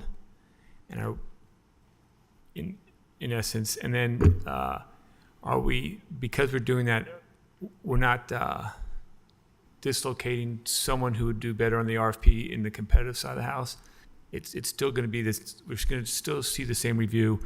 We're just taking a lot of the administrative burden out of one process and just combine it with another one to make it more efficient for you and also more efficient for us as the deciding body. I think there's different administrative burden with the competitive application. There's still administrative burden with an RFP process. I think the goal is to align the processes for both HUD and Funding Our Future so the funding can be better coordinated and that funding decisions aren't being made through 2 separate processes. We can better target funding or coordinate funding, or like every year you're looking around when you're making the final HUD decisions, shifting money around. You'll have the opportunity to include the Funding Our Future allocation in that process. So all the decision is made collectively. Okay, and also the applicant would also have an easier time with this because they don't have to go through an RFP process, it's just going through a competitive process. There's not confusion on their end? We can definitely make sure to communicate the change in process. I don't think there will be a lot of confusion. And of note, the Funding Our Future categories and the budget approval for FY25 has already happened. So I think this change would happen with FY26. So we'll have some time to communicate the changes to our community partners and make necessary adjustments. I appreciate it because I think I like the idea of streamlining. I like the idea that then we can actually see the issue once instead of having to go back and forth in 2 different sides, competitive in the RFP. So All right, appreciate Councilwoman Young? Thank you. I appreciate trying to create more coherence, and I think that this proposal achieves that in a way that makes it, to Councilmember Dugan's statements, more clear to those who are applying, but also provides the city more flexibility to be able to look at a project and say, these are the funds that are going to be most appropriate to your project, which I think it's easy from the administrative side to often see that alignment, whereas the applicant doesn't always have that opportunity. So I support this proposal and think it makes a lot of sense. Councilmember Pui? I'm also excited about the Funding Future expenditures could be expanded to the rental assistance and all these goals that we've been talking about it as a council for so long. And that to me seems like it's in line with our values and the issues that we're facing right now. So I thank you for making this. Seems like it's going to be an easier process for everybody and more coherent process, but also aligning our values to the funding available right there. I too am very excited about streamlining for your workflow and for our applicants' success. All right, thank you all so much. Thank you. Council, we're 2 minutes ahead. I really enjoy working with you all. Thank you. All right, with that, we're going to move on to the Mosquito Abatement District Property Tax Report. Austin Kimmel council policy analyst will join us at the table, as well as Dr. Ari Faraji, the executive director of SLC Mosquito Abatement District, and Dr. Shireen Moores, the SLC MAD board chair.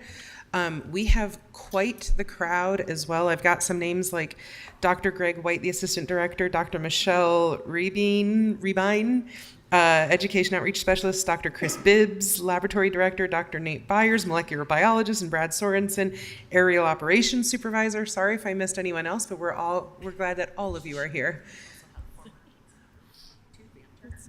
And former council member Van Turner, legend. Like, for those of us serving the West Side, those are big shoes to fill. Well, we're glad to have you here. So Austin, with that, I'll turn the time over to you. Thanks, council members. The Salt Lake City Mosquito Abatement District Board of Trustees will report on its plan to increase property taxes, which, if approved, would be reflected in 2025 property tax bills and generate the new revenue for the district's 2026 budget. The district has shared the increase is necessary due to inflationary increases, and they are prepared to review the uses of the increased revenue in their presentation. The increase is estimated to generate an additional $1,370,667 in revenue for the district. The certified tax rate would be set at 0.000176, which would increase the average valued residential property from $50.44 per year to $60.39 per year, an increase of about 83 cents per month or $9.95 per year. This budget is handled differently from other city budgets because the state law requirements for special districts. The process requires the district to inform the city council of its intention to pursue a tax increase and to hold a public hearing, which will occur at tonight's formal meeting. This item does not require a vote by the city council, as that decision is made by the district's board of trustees. That action, along with a public hearing, is scheduled later this year at the board's December 16th meeting.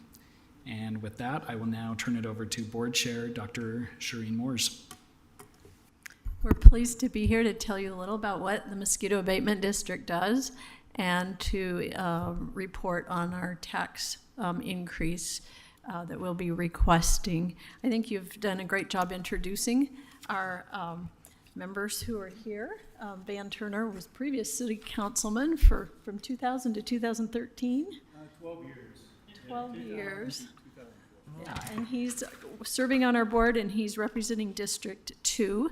Neil Vickers is a biologist at the University of Utah who's also on our board, and he's District 6, as I am also in District 6. We have also on our board Amanda Barth. She's the Utah Rare Insect Coordinator, and she was unable to be here today, but she's the vice chair. And also Luz Escamilla, our Utah State Senator, who's also serving on our board, and it's been great to have new and old members together. And then we do have our research scientists here, which you mentioned, who are all sitting behind us. Greg White, our assistant director, Michelle Rabine is our education and outreach specialist. Dr. Chris Bibbs is the lab director. We have a molecular biologist, Dr. Nate Byers, and our aerial operations supervisor is Brad Sorensen. But without further ado, I'll have our executive director, Ari Faraji, to present to us, and Greg White, his assistant director, is also here. So Ari's got a great program to show you, and we hope you'll understand the need for our tax increases. We've got some really exciting and also innovative science, research, surveillance, and plans going forward for the future as we do integrated pest management and really try to provide the services that all of our citizens need. It's basically a public health issue. It's a issue of lifestyle, being able to sit out on your porch and not being eaten by mosquitoes, and we take our jobs seriously. We've also had much lower cases of West Nile virus in Utah than in surrounding states, and we're proud of that too. Perfect, thank you. And thank you guys for having us again. I believe out of the 7 council members that are, sorry, go ahead. Okay, can you hear me now? Okay, I apologize for that. So I believe out of the 7 council members that are sitting in front of us, only 2 of you guys have actually come out to visit. So I would open our doors, please come visit us, take a look at our operations and see how your tax dollars are actually being utilized. But without further ado, I know I'm trying to be cognizant of your time, but I do have a presentation that I want to get through. So the first slide is of this beautiful mosquito that's on this opening page. This is Sabethes cyaneus. It's just a gorgeous purple iridescent mosquito that we actually have in colony. And in fact, this is one of many different species of mosquitoes that we keep in colony, so that way we can continue to do our biological assays, our insecticide resistant testing, and a variety of other projects that we utilize these mosquitoes for. Next slide, please. I was only going to stick with one mosquito, but I decided to put this out there as well, just to let you guys know that not all mosquitoes are actually bad. This is a real photo. It hasn't been photoshopped. You're looking at two different species. The one at the bottom is the Asian tiger mosquito, Aedes albopictus, which is actually anthropophilic or loves to bite on humans. But the mosquito that's on top is Toxorynchides rutilis septentrionalis. And I know that's a mouthful, but the common name for that mosquito is the elephant mosquito. And what you'll notice that it actually has a bent proboscis, or a bent beak. That is because this is actually only a nectar-feeding mosquito. And in fact, it's actually carnivorous during its larval stage. It feeds on other mosquito species. So some districts and programs have actually tried to utilize this mosquito as a biological control organism.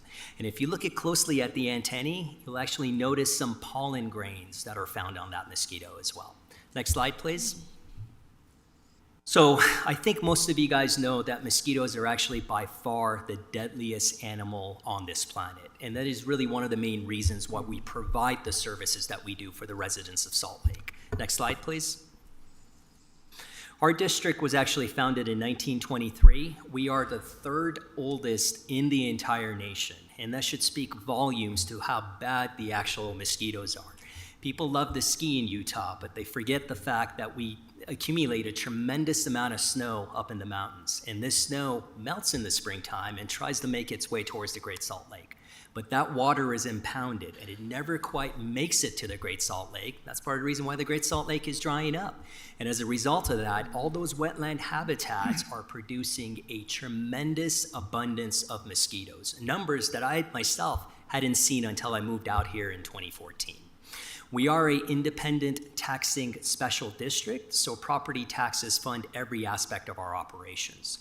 We service about 180 square miles technically, but our greater boundary is really about 240 square miles. Next slide, please. I guess the animations are not coming up, but I'll keep this brief. So in the last few years, we actually went through a large annexation process. I mentioned that we were founded in 1923. Well, our taxing boundary matched that of Salt Lake City back in 1923. As the city expanded over the years, our taxing boundary never expanded.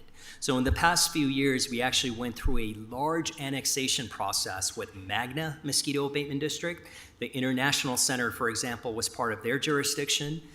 We also annexed parts of South Salt Lake Valley Mosquito Abatement District, and of course the areas of the inland port in the Northwest as part of our city annexation. So in the map that you actually see, you'll notice those red highlighted areas. Those were actual areas that we adjusted through this annexation process, so now we can continue to ensure that we are collecting property taxes as part of the services that we provide in those areas. Next slide, please.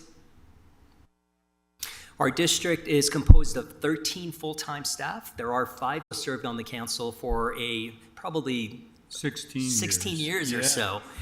And then Lavone Little, who is a retired judge as well. Next slide, please.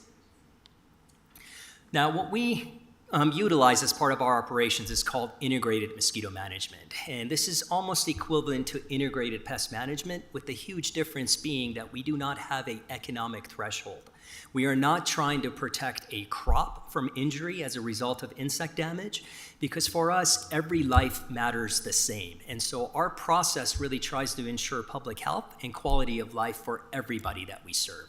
Our operations can be divided into 3 large components.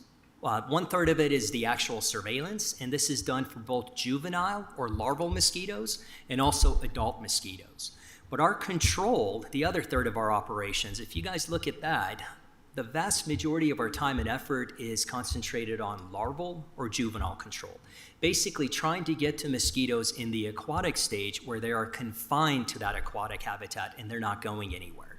The adulticide component, or the adult mosquito control, which unfortunately the vast majority of the general public correlates with spraying, is only a very small aspect of our operations. And yeah, we absolutely utilize adulticiding when we have to based on our scientific data, but it's really a last resort for us. And then the last third of our operations is really composed of public outreach, our training, and continuing professional education, and a lot of research, which I will highlight for you. Next slide, please.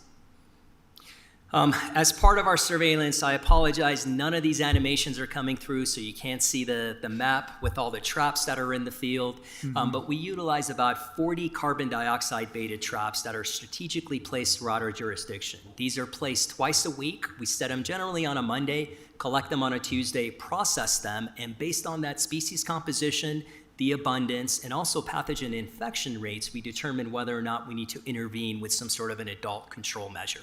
We also do a lot of innovations. We were one of the first districts to actually utilize 3D printers, and we've been printing our own traps and really bypassing the need, a commercial need for purchasing these equipment. And everything that we do, we put it out there for the general public through these peer-reviewed publications and also for other scientists as well. So that way they can come along, take an aspect of that, of whatever we have worked on, add something to it, make it better, and really move the profession forward as a whole. Next slide, please.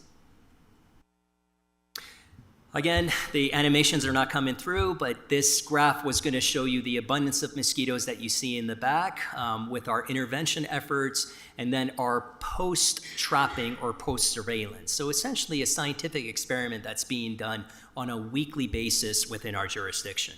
The mosquitoes are collected, they're processed, they're enumerated, speciated, and we have a full molecular biology lab where we actually test for 3 different pathogens, including West Nile virus, St. Louis encephalitis, and also Western equine encephalitis. And as a matter of fact, during the pandemic, we also allowed Intermountain Healthcare to borrow some of our equipment to speed up their processing for testing of COVID. Next slide, please.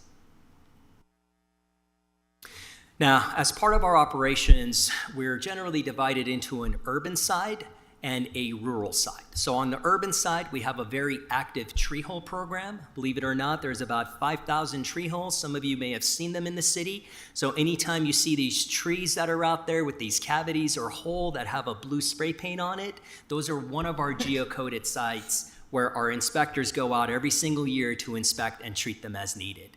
We have 4 bicycle riders that do upwards of 30 miles a day sometimes, and they treat every catch basin and every curbside gutter that's holding water. And then a third component of our urban side is our biological control program. We have a full fish hatchery where we rear this tiny little mosquito fish, and we place those fish in confined aquatic habitats. So think about a swimming pool that's in someone's backyard and they no longer want to use it, and it's overgrown with algae and mosquitoes. So we go out there and place these fish, which naturally reduce the mosquito populations. So we have a reduced need not only for insecticide, but for our time and effort in having to send an inspector out there on a weekly basis. Next slide, please. On the rural side of things, we do a lot of work on foot, on ATVs, on tracked vehicle. We have a fixed wing application utilizing airplanes, and we also utilize drones or unmanned aerial systems actively. As a matter of fact, we were one of the first ones in the entire country to utilize these on an operational basis, and we've gone from about 20 acres in 2018, 20 acres of habitat that was treated, to almost 4,000 acres this year. So we are continuing to also expand that program. And we've published many different research articles on this, in addition to helping Utah State University set up an actual certificate program where they actually get to place students that are getting their certificate in unmanned aerial systems by gaining additional hours at our facility during the active summer season. Next slide, please. We were also very fortunate in the last year in acquiring a large CDC grant through our partners at Colorado State University, and we have created this Rocky and High Plains Vector-Borne Disease Center. We're fortunate to have roughly about $1 million grant over the course of 5 years. So this is supplemental income to address some of these operational questions that we may have out in the field. Next slide, please. But in addition to that, many of our scientific staff are actively pursuing other grants. We are currently replacing some of our grass and landscaping at our site and turning it into a native pollinator habitat. Dr. Rabine is also working on a community garden, and she's been very fortunate in going out and acquiring external grants for this. Next slide, please. These are some of the other grants that we have recently acquired. We are also actively working with the Department of Corrections at the Utah State Correctional Facility. We're working on yet another biological control program using a native fish species, this time called the least chub, and we're having the actual prison rear these fish and allow us to place them in natural aquatic habitats for mosquito reduction. And some of the other grants are also highlighted here as well. Next slide, please. One of our other grants is actually working with Teton Weed and Pest up in Wyoming. We've developed this mosquito attract and kill device, which we're calling MACD. Dr. Greg White has been leading that. And this is essentially a sticky glue that attracts biting insects that kind of come towards this trap and then they get stuck on there. Next slide, please. In addition to that, we've also conducted a variety of other research. Sometimes these gimmicks or snake oil products come to the market. This one was based on salt as the active ingredient. So not only did we stop the state of Utah from providing a license to this product, we also helped remove it from Amazon, and now it is completely off the market. They've kind of rebranded and added another active ingredient. It's this constant cat and mouse game with some of these products. I've also shown the frogs up here through a process we're calling heterodissemination, where we're trying to get the actual frogs to disseminate a larvicide into these aquatic habitats. And another very interesting research project has been with these artificial sweeteners that some of you may put in your coffee or teas. They actually have a toxic effect on mosquitoes. And we've been fortunate to work with a variety of different students, in this case at the University of Utah through the Science Research Initiative, in helping to push this technology as an attractive toxic sugar bait for mosquito reduction. Next slide, please. Some of our other projects when it comes to some of our adult mosquito control applications and products are highlighted on this slide. We've actively been working with Dr. Daniel Mendoza, an atmospheric scientist at the University of Utah, to address some of the public concerns in regards to our adulticide applications. And some of the other research projects are highlighted on here in regards to non-target insects and honeybees in particular. Next slide, please. Now, I'm going to get into the actual tax increase. I can talk to you for hours about our operations, and I'm only giving you a fraction of the different things that we're involved in.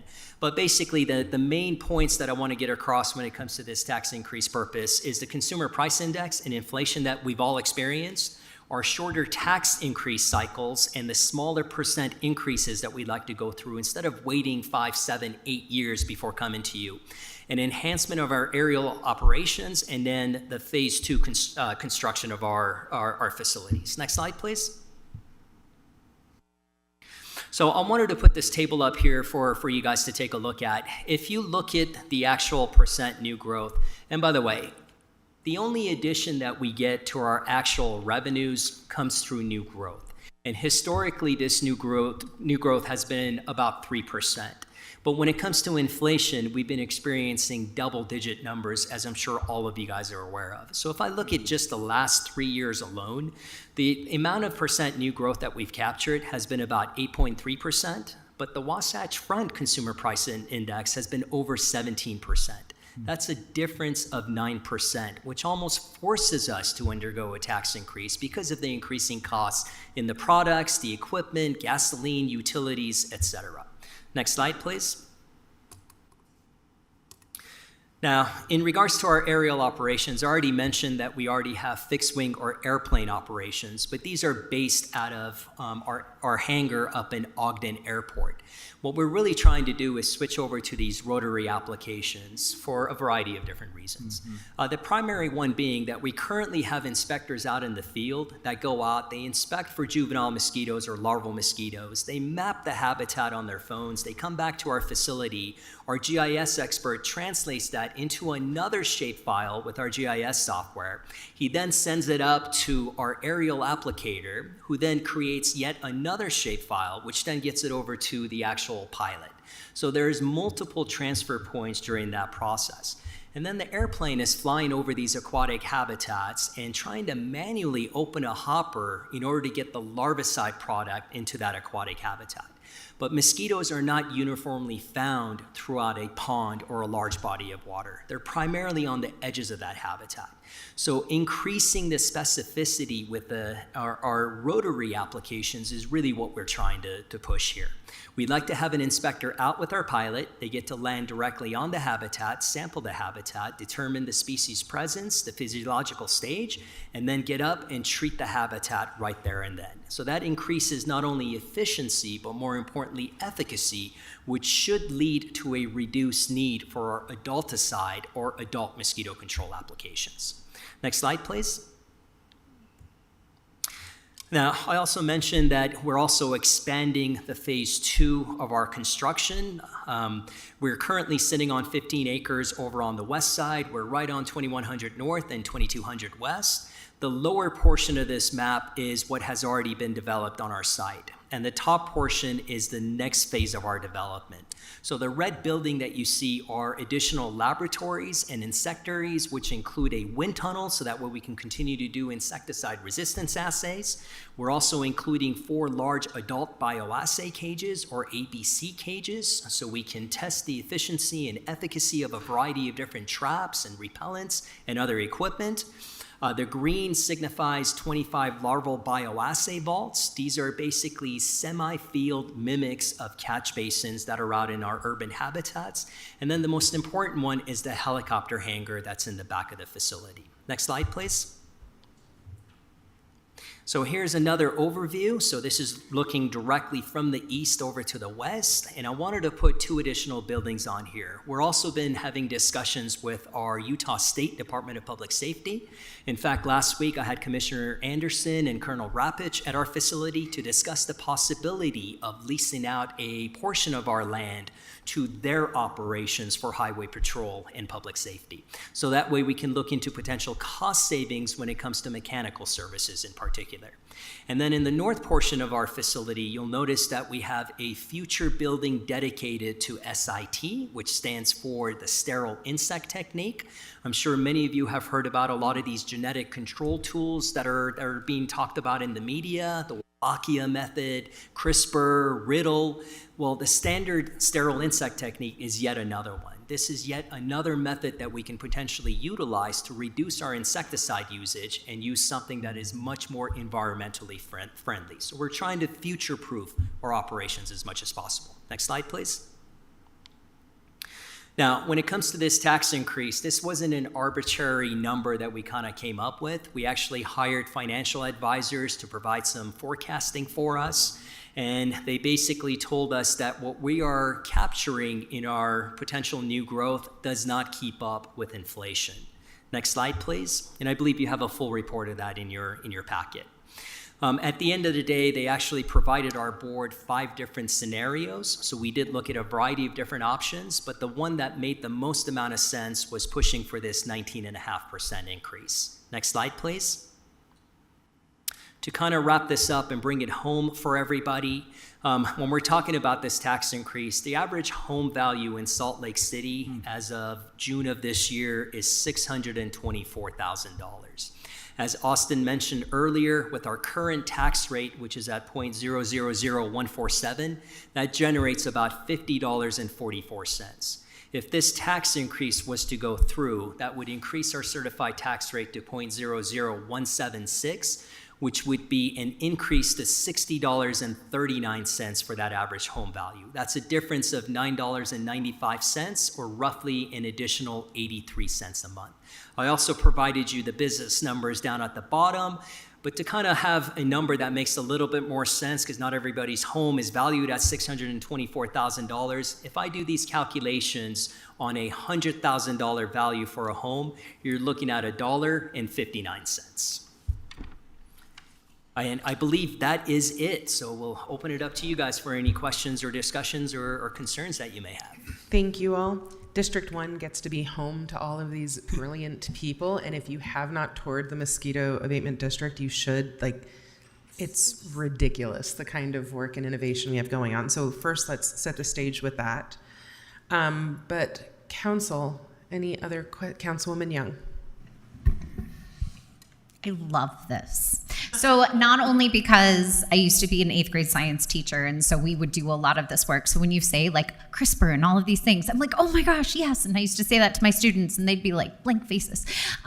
So I love the innovation that's happening like within this space and making sure that we're at the forefront of that. Secondly, I was born in Texas. I appreciate a good mosquito plan because it truly is one of those things that unless you've lived it, you don't realize how much it inhibits your ability to enjoy the parts of the city that ideally we want all of our residents to enjoy.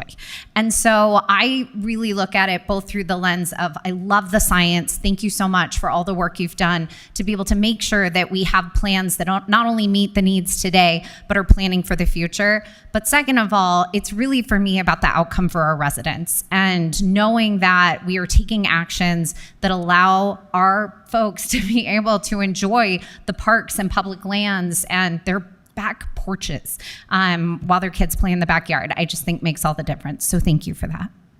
Councilmember Pui? I also want to thank you for leading, and also for setting the standard for the state also. I think it is important for us to be in the forefront on this research, and that to me is encouraging, and I'm looking forward to visiting. I drove by your facility going north without bug spray, and I was a mistake I did last week. I learned very quickly that I needed to have one in my car, but I'm looking forward to learn more. But just to the issue of the tax increases, obviously the context is important to our neighbors, and there is a lot of them coming up to many of our neighbors. And while maybe under $10 for the average household doesn't seem like a lot for some people, and some with all the tax increases, they add up, right? And to that point, I'm not underestimating or undermining the need for this whatsoever. I think that I appreciate that you guys are looking forward to innovation and finding more ways to do this better. But my question relates to how we communicating, how you are communicating with the neighbors, how we can inform about the work that you're doing so that people understand the value of this. I actually read online one of your neighbors, Victoria, that said that the increase relates to the inland port, or and which is not true. I mean, you just told us that the many of the increases, and maybe I would like to ask you more about that, but many of the increases connect with the inflation changes that we had. I also noticed in your charts that 2022 was the peak of the inflation on the chart, and it's been slowly coming down, well, quite a bit since then. So first question was related to communicating with the neighbors about the value and why you do and why this is important. And the second part of that will be to know about if you anticipate, you mentioned in one of the slides that you anticipate smaller, more regular updates on this.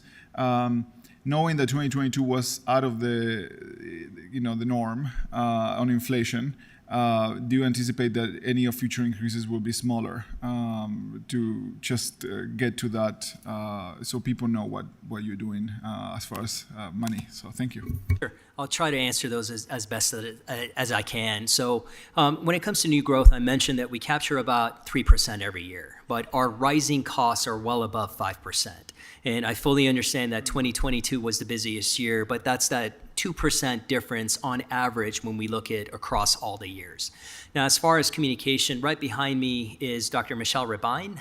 She's our public outreach and education specialist. So she does a lot of outreach at not only schools, but also community events as well. I mentioned the community garden that we're developing primarily for residents of the West Side, the friendly pollinator habitat. Just 2 weeks ago, we actually had a BioBlitz that we hosted out of our facility in collaboration with the Utah Natural History Museum, where we had about almost 30 members of the public that actually came out to our facility to count the number of insects that were at our facility. And they published everything on iNaturalist, I believe.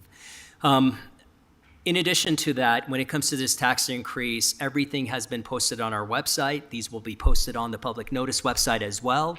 And by law, we're also required to take 2 legal ads in local newspapers 14 days and also 7 days before our public hearing, which will be on December 19th, hosted out of our facility. And I'd love to talk to you about the inland port because they are actually taking a portion of our new growth, 75% for the next 40 years, essentially. So that doesn't. We know. We're well acquainted with this deal. Okay. Councilmember Dugan. Yeah, thank you, Ari. Yes, you do have a wonderful facility, and I always enjoy our conversations, though we've always had some difference of opinions on a number of things, but I appreciate that.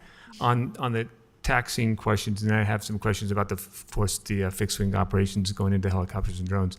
On the taxing, so it's a 19.7 or 19.4%, $10 a year for upcoming fiscal year.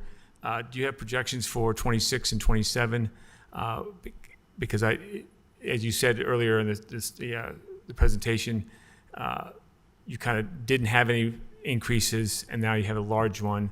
And was there any thought about having, instead of a 19%, a 10, 10, 10, or, a incremental, a step increase in increases? And what's your projections for the next future years?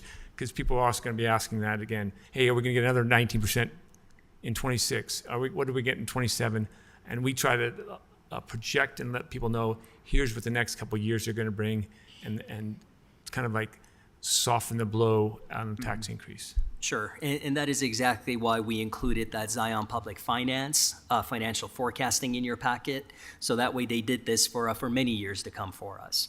But my main emphasis with that smaller tax increase that I mentioned is just to offset the new growth with our increasing costs when it comes to consumer goods, our equipment, the vehicles, the utilities, and also insecticides. So if I'm looking at a 5% to 3% difference, those smaller tax increases that I'm mentioning aren't going to be as large as a 19% or a 50% tax increase, which was the last time where we actually came before you.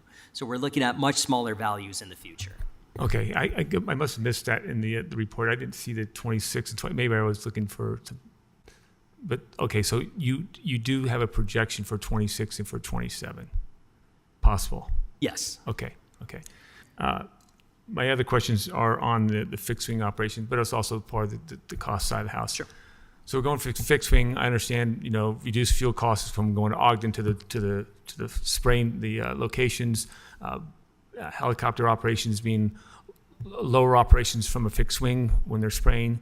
So maybe there's a reduction in the amount of insecticide being covered over the territory because it's more directed at the ground, and you don't have to worry about any wind or anything else because it's hitting where you want to target. Correct. So those are wonderful cost reductions. And would you also be seeing, because of the more accurate nature of spraying with a helicopter versus a fixed wing, would you also think that you would also see a reduction in the amount of the areas that you would have to cover because the effect of the target? So I think we're talking about two different things. The helicopter, what I'm referring to, is primarily larvicide or larval applications to those aquatic habitats. I think you're referring to the fixed wing adulticide applications, which cover a much larger area. Oh, I thought the helicopter was taking over the fixed wing operations for all the rest of that too. Yeah, so for larvicide applications. Not for the adulticide. Not for the adulticide, because the amount of acreage that is required currently would far supersede what we're capable of doing for the time being. But again, our main emphasis is to increase these larval applications so that way we can get to the habitat at a much quicker pace with a higher efficacy. So that should lead to a reduction of those adulticide applications. Okay. And the drones, would they also be more just pinpoint on the larvicide, of course, not the adulticide? Correct, yeah. So the drones are only correct utilized for larvicide applications. Okay. And we are planning to increase those as well. All right. But so then you would see a reduction in the fixed wing applications on the adult side. Do I pronounce that right? Yep, that's what Okay. that's our goal. Okay, and then next question on the funding side. So does the state pay for the spraying of the prison area? Yeah, we actually worked out a memorandum of understanding with our Department of Corrections, because as you guys recall, they are an exempt taxing entity. But we are, through this MOU, we're able to roughly get about $300,000 a year from them to offset the costs for primarily adulticide, but also larvicide applications. And sorry, I have a lot of questions. Sorry. Oh, I Apologize. predicted this one. I saw this one coming. I know you did. I know, and so did Ari. You know, yeah. Go ahead. On the spraying, of course, that has a lot of concerns for general population. Also, back down to the idea that you spray lower, you're able to hit your target better, so you don't have to drop as many chemicals. applications. Are there other methods out there that are just as efficient as the spraying, or is that the most efficient way to make sure that it's not also drifting into the population as the population grows? Yeah, so when you say spraying, I'm assuming you're referring to the adult mosquito Yes, the control. adults. Yeah, or the and, yes. applications. I guess. So, well, I guess I'm always thinking they're both chemicals to me.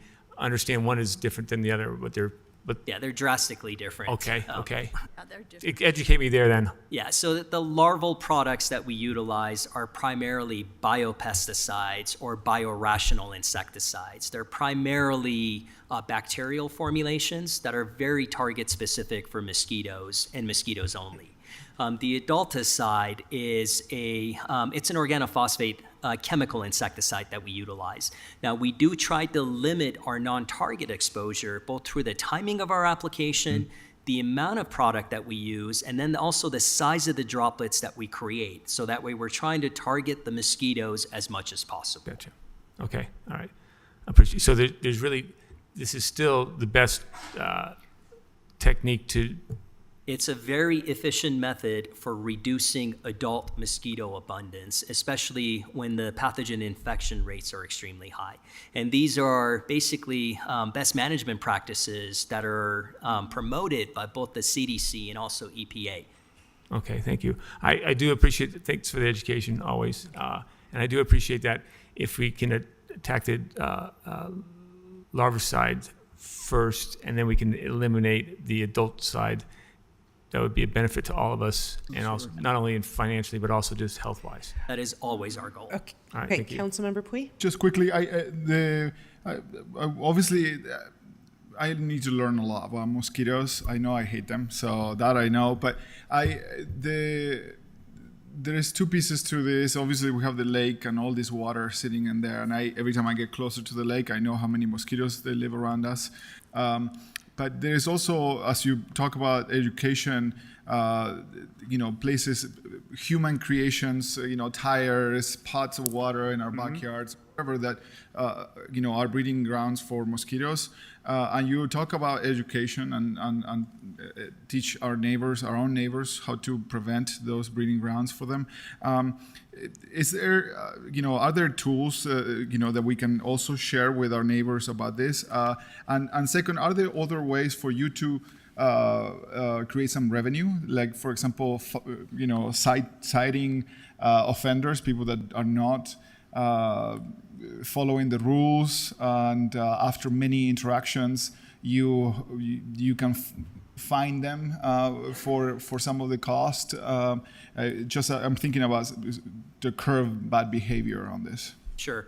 So we do not currently have the authority to do that. And to be quite frank with you, that is not an avenue that I like to go down. We generally like to work with our residents as much as possible. We do have eminent domain according to the state code that does allow us to access any property out there, but we never utilize that force. We always want to work with them and work something out to come up with a collaborative solution to whatever the problem may be.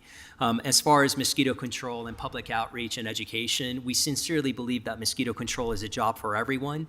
We can certainly handle what we can out on the publicly owned habitats, even in the unincorporated habitats, these large bodies of water. But you're absolutely right. Those containers that are in residential backyards, it's as easy as just putting it under a cover so that way it doesn't accumulate rainwater or sprinkler water, or just dumping it out on a weekly basis. So these are educational outreach points that our education specialists in particular is really trying to get out there to the general public. Before we move, we're a little behind again, but clearly we all needed to learn about this. When it comes to mosquito science, I trust you all implicitly. I'm not going to. You will forget more in your lifetime than I will ever know about this topic. And now that you have Dr. Daniel Mendoza, like kind of vouching for you, that's another layer of protection and rest. I want to talk about the impact to the life of my neighbors out there on 2200 West. They are a traumatized population because of a zoning issue that caused them to live on the brink of hell for the past 18 months. And now this concept that there might be helicopters taking off and leaving from this site is something that I've already heard a lot of. So I would like clarification on the intention there. And if you could speak to why helicopter from this site when potentially engaging with the airport, which literally is your fence. Is there a chance for, and Bill Wyatt's eyebrows are going up as I'm volunteering him to take on something else in the city, but I mean, have we investigated avenues like that that would not only serve the function that you all are trying to serve, but protect the sanity of my neighbors out there a little better? Sure, we have. I actually, when we were first looking into buying land and even thought about any of this, we did talk to the airport, and the airport told us specifically that they are land poor, which I fully understand. And I mentioned the Department of Public Safety earlier. Their current hangar is actually at Salt Lake International Airport, but they're also being kicked out. And that's why we're entertaining the possibility of providing some land to them for developing their own hangar out of there. Now, as far as takeoff and landing at our facility, my aerial operations supervisor, Brad Sorensen, that's sitting behind me, can reiterate what I'm about to say, but we are also planning on refueling out into the field, so that way we're reducing the amount of landing and takeoff that's actually happening at our facility. So we are looking into purchasing a truck, a fuel truck that also has insecticides on it, so that way they're landing out in the wetland habitats and basically conducting everything out of there. And then will there be covenants with the neighbors or something that will allow them some predictability about what time takeoffs cannot occur? I mean, we have young kids growing up out there. Sure. Yeah, and bear in mind that the immediate neighbors, both to the north and the east of us, are basically warehouses. We are not planning on flying over residential habitats. Well, these people on 2200 West are traumatized enough that they are Princess and the Pea, and we need to be, if I can be proactive in protecting them Sure. from any further trauma, I'm going to be. So, so like some heightened, I know they're a little bit away from you, but if anything, those warehouses just provide a surface off which the sound can reverberate and continue down the road. So, if we can brainstorm on ways to provide assurances to those neighbors that their kids can sleep at Absolutely. rational times, that'd be great. Certainly. Councilmember Wharton? I just want to echo the concerns that my colleagues have already brought up. I think that my constituents are also pretty close by and are concerned about the helicopters and about the pesticide issues that Councilmember Dugan was bringing up and the tax issue all at once. And I think that they did a good job explaining all of the concerns, and you gave some great answers, which I appreciate. But just keeping that in mind and wanting to give a voice to those, since I think a lot of them don't realize that the special status of the entity that you are, and expect for us to raise those concerns to you. Yes, and if education could include, because we're going to hear it no matter what, this is not up for our approval or denial as a council.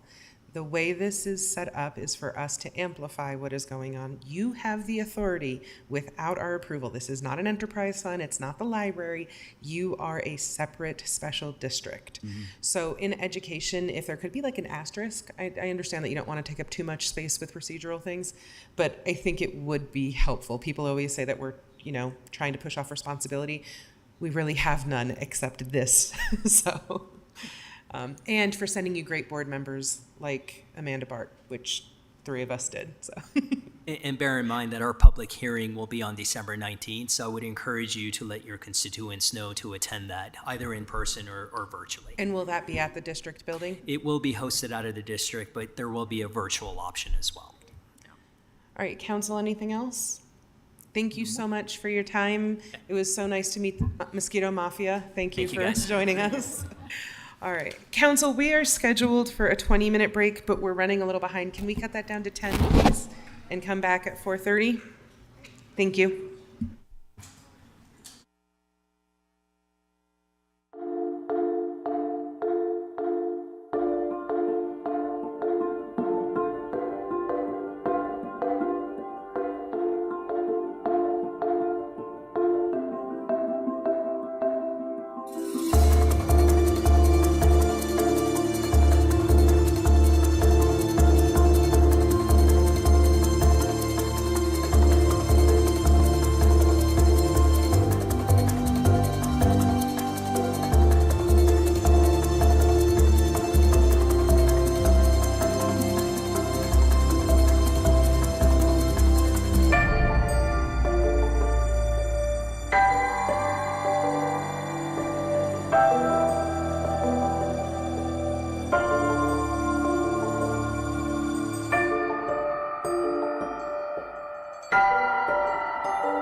We're now going to turn our attention to an ordinance for the airport Title 16 amendments follow-up.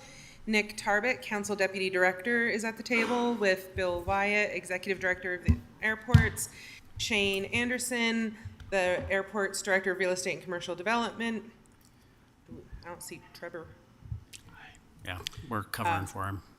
And then my old friend Paul from our legal Hello. team. How you doing, Paul? Yeah. You're making me feel like this might be Historic Landmark Commission. Take me back to the good old days. We stole him. All right, we'll turn the time over to you all. Okay, I'll give a quick introduction and then go through the line here. So this is a follow-up briefing on an ordinance that would repeal and replace Title 16 of the Salt Lake City Code pertaining to airports. The proposed amendments would eliminate duplicated and outdated regulations and also includes moving codified commercial standards to standalone administrative documents for operators doing business at the airport. This was first briefed in April of 2023 last year. And at that discussion, the council had asked for some more review of the documents to ensure legislative authority and oversight is preserved. So since that time, the airport has worked on that. Council staff has worked on that with the attorney's office to update the ordinance, and that's what you have before you today. Shane said he would just give a quick summary of what those key items are. Yeah, so thank you for having us this evening and for getting us on the agenda. I think there's really three buckets of changes since the last time we were here. One is some correction of parking fines that are found in two chapters of city code, so more of a clerical correction to address the council's concern about the powers of the executive director to establish rules and regulations and minimum standards. We've added a section in the proposed ordinance that would provide for the executive director to report out annually on what changes are being made to rules and regulations and minimum standards. So I think that's a pretty big change. The third change is really after some dialogue with our general aviation community, which as of 4 o'clock this afternoon have sent me a letter that I'll pass along that indicates their strong support for passing these changes. Corrected some things that they were very passionate about, such as being able to park in a T hangar while they're out flying their aircraft, being able to self-fuel, and not having unauthorized access to their hangars. It's some stuff that is in rules and regulations, but the GA community fought for this really hard in 1998 at a city council meeting when a former director had made some changes to Title 16. So they wanted to make sure it remained as is in city code. And again, they're very supportive of the changes as they've seen it and as we're proposing tonight. Thank you. Anything else? Bill, you look like you might want to say something, but No, you no. no pressure to. I'm going to let it sit. So if you any questions, we're happy to. Nick, do you want to walk us through some of the policy questions so that we're methodical about it? Yeah, so in the staff report was a list of policy questions that we're just seeking the feedback on, and I'll step through those. The first one is airport staff identified that there was a conflict in the penalties for parking out at the airport. Currently, the fines, Paul reminded me to say fines instead of fees. The fines that are they're conflicting with one another. Chapter 16 has them at $200 for parking in unauthorized areas, and Chapter 12 has them at $45. And then parking in violation of posted signs, Chapter 12 is at $38. Chapter 16 is $100. The recommendation is to charge the higher fines. So the first question is, does the council support that? Council? I think that was the council's intent. Those fines were boosted when we made the ground transportation changes a few years back. And at the time, we just didn't think about the fact that there might be some antiquated language elsewhere. So, Are these costs justified? Because I would be fine going higher. I think we're working our bottoms off to provide appropriate parking, and people who violate, I'm A-okay bumping it up. Are these cost justified, or is there a chance to go higher?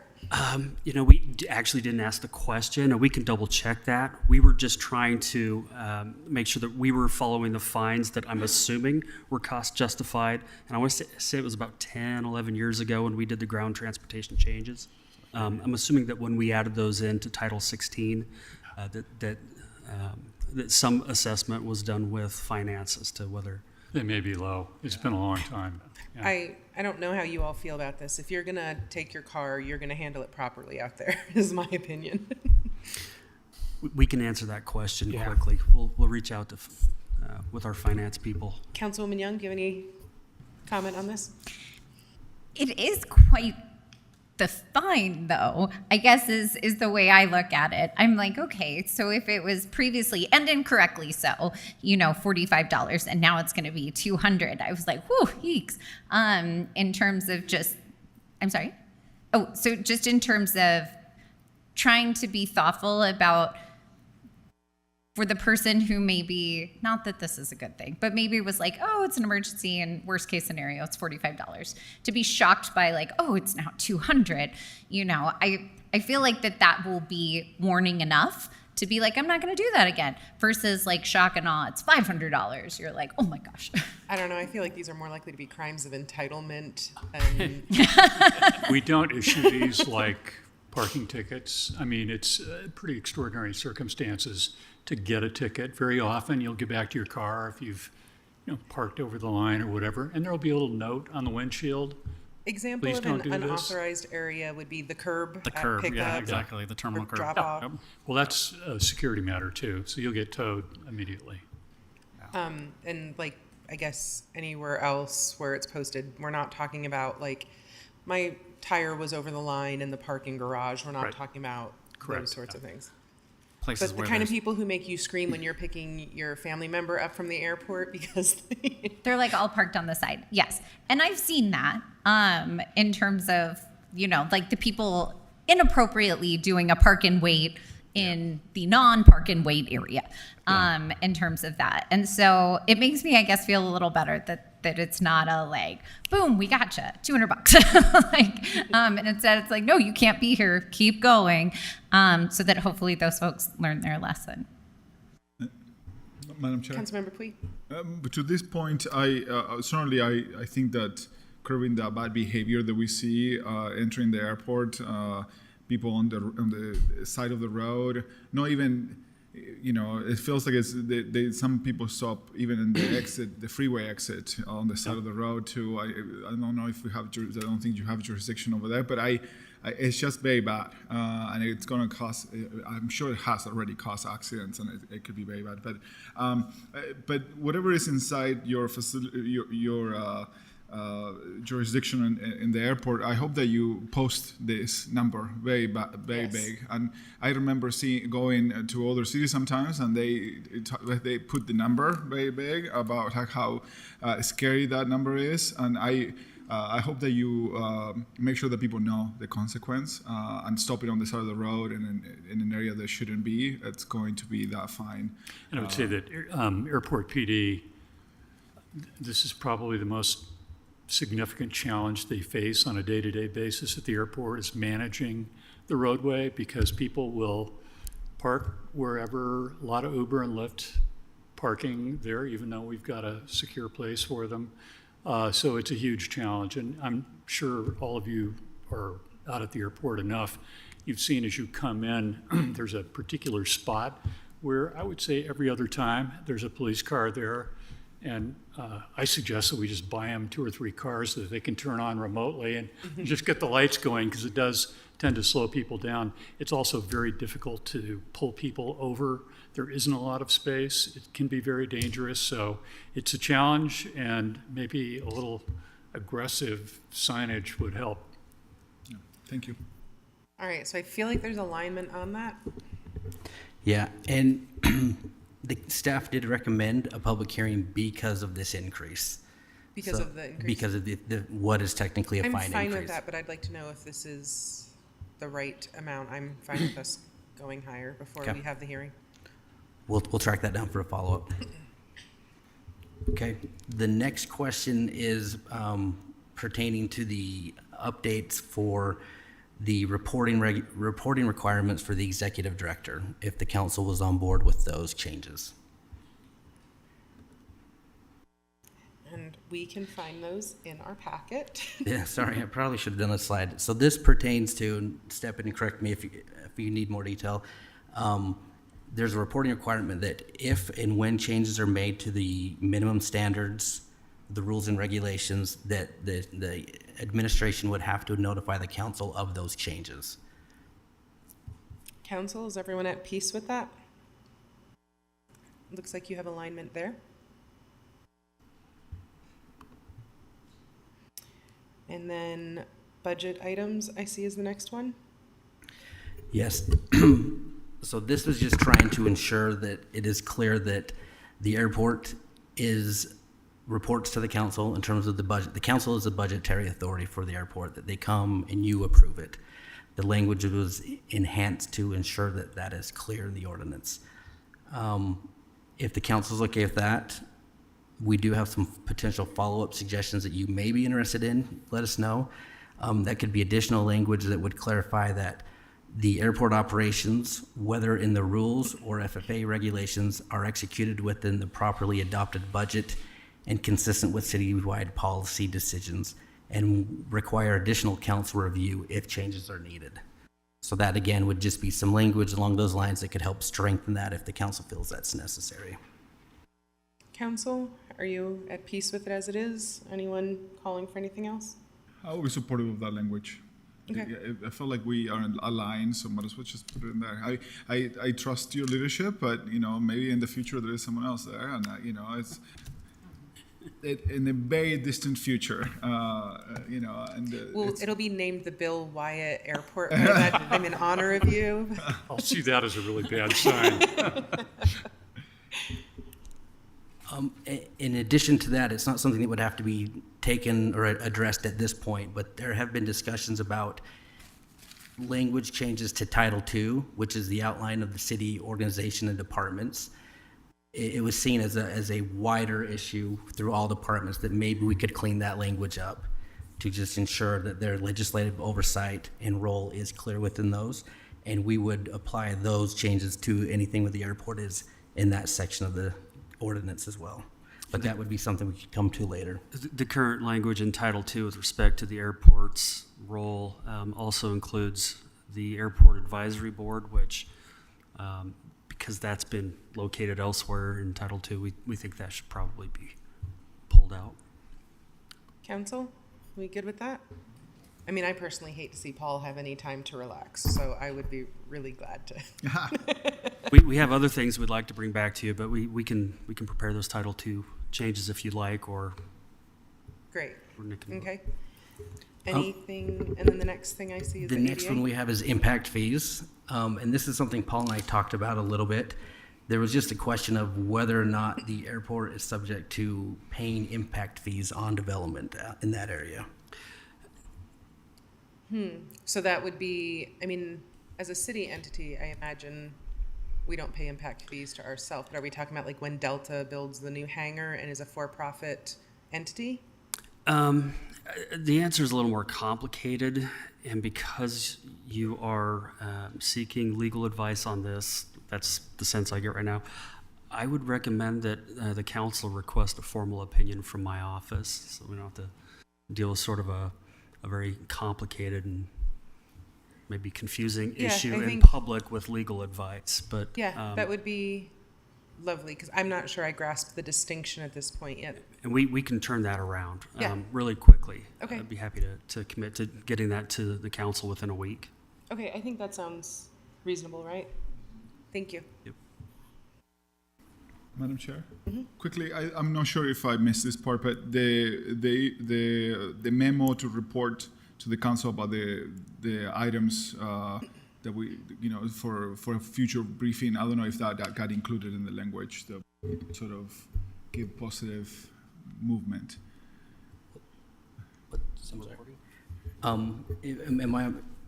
Would you ask one more time? I apologize. Remember we're requesting that memo, about the possible changes that the airport is planning to do and to inform the council to just in case we want to request a briefing. Yeah. So is that included in the language? So I think that would be a clear, sorry, go ahead, Paul. Yeah, sorry, that's in the proposed section 16.10.030. The director will provide a written report to the city council on any changes to the rules and regulations and minimum standards applicable to the airport system and the purpose of such changes. I don't know if you want to clarify if there's a specific time of the year that you want those reports to come?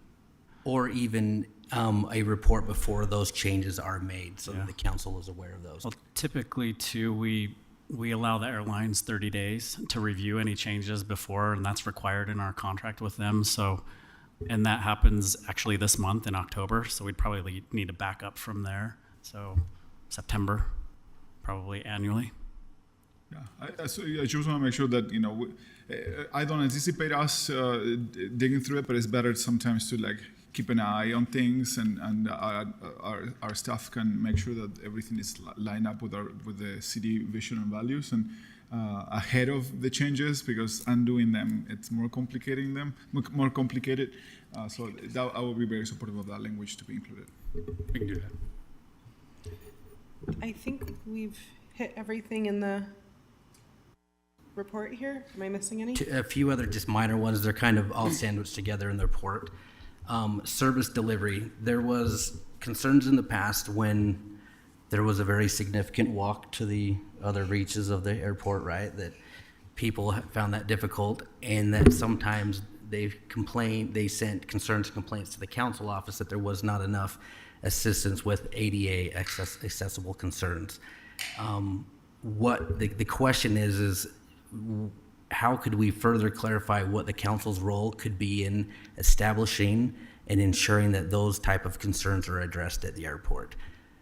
ADA is a federal law. So I'm not, like, while I understand why constituents would reach out to us, There really are two things. One is the ADA, one is the Air Service Access Act, which applies specifically to air carriers. So wheelchairs, for example, would be incorporated in that, and other passenger mobility issues typically are between the airline and their passengers. There are some areas within the physical building of the airport that are obviously subject to the ADA, but and I think people don't really appreciate that distinction. The airlines, way back when the ADA was adopted, got themselves exempt from the ADA, and so the Air Carrier Access Act was enacted in its place specifically for air carriers. So that it is feels- enforced by the FAA. Doesn't it feel like we would be either creating a redundancy or something that gives the illusion of effectiveness without any, if we assigned a role to council? I mean, I feel comfortable in our ability to contact Bill and say, my constituent reached out, are you paying attention to this? But beyond that, do you all see a role for council in?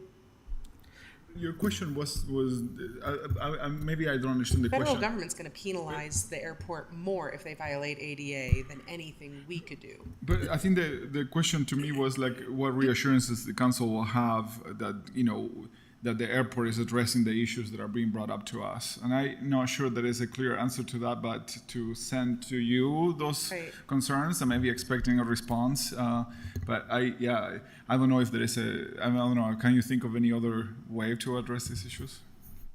Kind of as you would with any other city department. Yeah, I was going to really. say, do you use the CRM Yeah. that we use for other constituent complaints? That feels like the most organic thing. And it may be like, I'm not sure if how this works, but there may be some minimum standards that we're meeting. But if the council has the desire to put additional funds towards that to help ensure that there's more, that would be the role. So that if there's any type of reporting or, like you said, way for the city to be able to track those type of complaints coming in and the council exercise authority.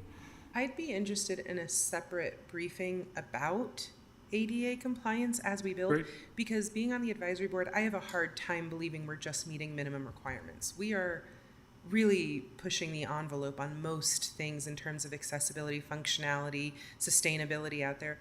So I would have a hard time believing we're just at a minimum threshold, but that's my intuition, not fact. So I would be more interested in gathering more information before I made a decisive commitment to anything that might not need a commitment. It's one of the few U.S. airports that has been built since the ADA was adopted, so it was very much a part of the conversation with the architects and engineers during the course of construction. And we've been visited by the FAA's mobility office twice now, just because we're new, and so we'd be happy to do that. And I think we're all getting excited for October 22nd, right? I was going to mention that. Yeah. Right? The only thing I'm not excited about is this one's a late ribbon cutting, and my parents are flying out early that day. I wanted to take them. The last question is, I guess, just more of a holistic, big picture view is, are there any other concerns or any other ways the council wanted to ensure legislative oversight in setting policies, various city policies that make sure that the airport is meeting those objectives? Some of those examples are transit, environmental issues, lobbying efforts. Does the council feel comfortable that you're setting the policy and the airport is following that? I feel like, Madam Chair, thank you. We have talked ad nauseum about parking and transit, and I think you have gotten our, view on what we expect to see. And I would like to throw this here because I think there may be an opportunity to put it on the record. But in the urban exploration that we did this year, I had the opportunity to talk to UTA in a casual setting, and UTA was telling me, and then I don't know. I'm talking about the leadership of UTA that they are more than open to explore. Free fare, or fareless, the word. I think that's the actual word that they would like to use. Fareless transit from the airport to downtown, but they want all the minds to sit down and talk about it. So they are open to these things. That's something that we personally care a lot about. I think you heard it in this setting before. But in general, I appreciate that. The feedback and in general teaching us also, teaching me how things work and what the constraints are sometimes, but this is a goal of mine personally too. So I hope that we can make it happen. Thank you. Good. So I would, looking at these policies, as the dust settles on this Title 16, it'd be nice to review these policies and kind of walk us through all that so we can have a fresh eye and focus just on those issues right there that Nick has mentioned, the environmental, transit, and lobbying efforts, because it is a big airport. It is our airport, and it has a big impact on all these issues, not just to the airport, but across the region. Community. Yeah. So the community. So yes, I'd love to review that. So our goal is to clear this off the plate and get this crossed off the to-do list. So is there a way for us to maintain the optionality here and to revisit these things later while still pushing the ball forward on getting this done? Can both of those things exist? Okay. Thank you. All right. Nick, what's the other minutia? That is it from us. So we will work on the changes that you've given us, have them back for the November 12th. We have the public hearing. We could probably do a follow-up briefing then. Just if you still have questions, we'll send it to you in writing. And then if there's no need for follow-up briefing, that'd be okay by us as well. Great. I'll be getting you a memo, an opinion, probably authored by Jason Oldroyd in my office, who's our impact fees expert. I apologize to him for committing him to doing these things. Also, wanted to let you. I know. It's been fun to be back here. It's been a while for me. I'm gonna try to be back here a few more times. We have some things we're planning on getting to you in the future. Lost and found. We'd like to create something, an ordinance that's specific for the airport's lost and found. Right now, everything sort of assumes that it's done through the police department. I lost another thing this week. We'll be visiting. I would bet Katie Lewis's salary that the Salt Lake City Airport is the busiest lost and found entity. You have 3 in pairs the of his state. AirPods. You can claim them on our website. Also, we're planning on making some changes to some antiquated provisions in the ground transportation ordinances in Title V. So we hope to be bringing those to you in the next few months. Great. So you get to see my face again. Yes. Flag concerns? Yeah. Oh, yeah. I just saw something in Chicago that I liked. And so as we deepen our commitment to sister cities in a strategic manner, I'd like to talk about it potentially. But we'll I got save all of it your for- texts from Chicago. Huh? I got all of your texts from Chicago. Yeah, it was the only highlight of that airport. Otherwise, the Chicago airports just exist to make us look good, I'm pretty sure. By the way, the sister city highlighting and airports is a common thing. I seen it in little teeny airports like Omaha. They have a whole section of sister cities. That's something that I would love to see something about. Thank you. Our city flag in the airport. It's outside. I know. He wants it inside. I want it Okay. inside too. All right. Thank you all so much. Thanks for being here. Thank you. Nick, do we have a hearing on this on the 12th? Okay.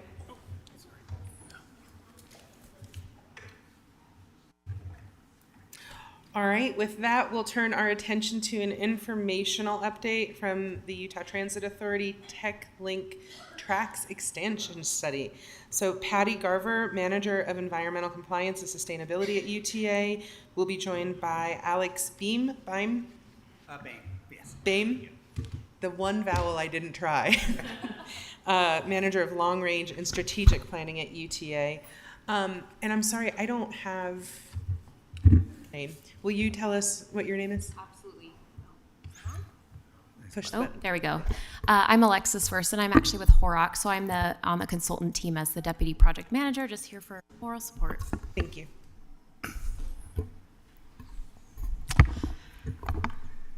Good afternoon, and thank you for having us here. I'm Patty Garver, as you mentioned, Manager of Environmental Compliance and Sustainability, and this is Alex.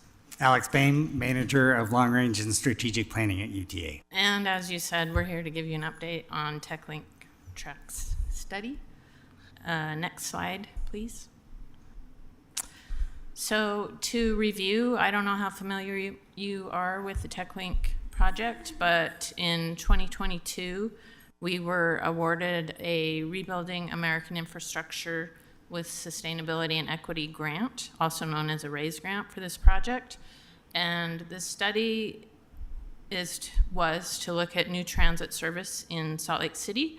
We're building on previous studies that have been conducted, and the overall goal of the project was to identify a locally preferred alternative that we could then advance into NEPA for environmental review. Next slide. Oh, and Alex and I are going to tag team, so we go back and forth on the slides. Thanks. So while the TechLink Track study is the latest effort that's underway, there's a lot of pre-work that came before that, including downtown Salt Lake rail extensions and connections feasibility study. The University of Utah completed a research park strategic vision. It's in Wasatch Front Regional Council's regional transportation plan, lots of other studies. Most recently, UTA completed the Future of Light Rail study in 2022, which served as the starting point for this effort. Next slide, please. So to get into the more detailed goals, the goals of the project are to support the long range transportation plan, and the projected growth for our area is to improve tracks reliability and capacity. It's to enhance access and mobility between existing and emerging development areas. It's to increase access to opportunity for disadvantaged populations, and it's to provide more sustainable transportation options. Next slide.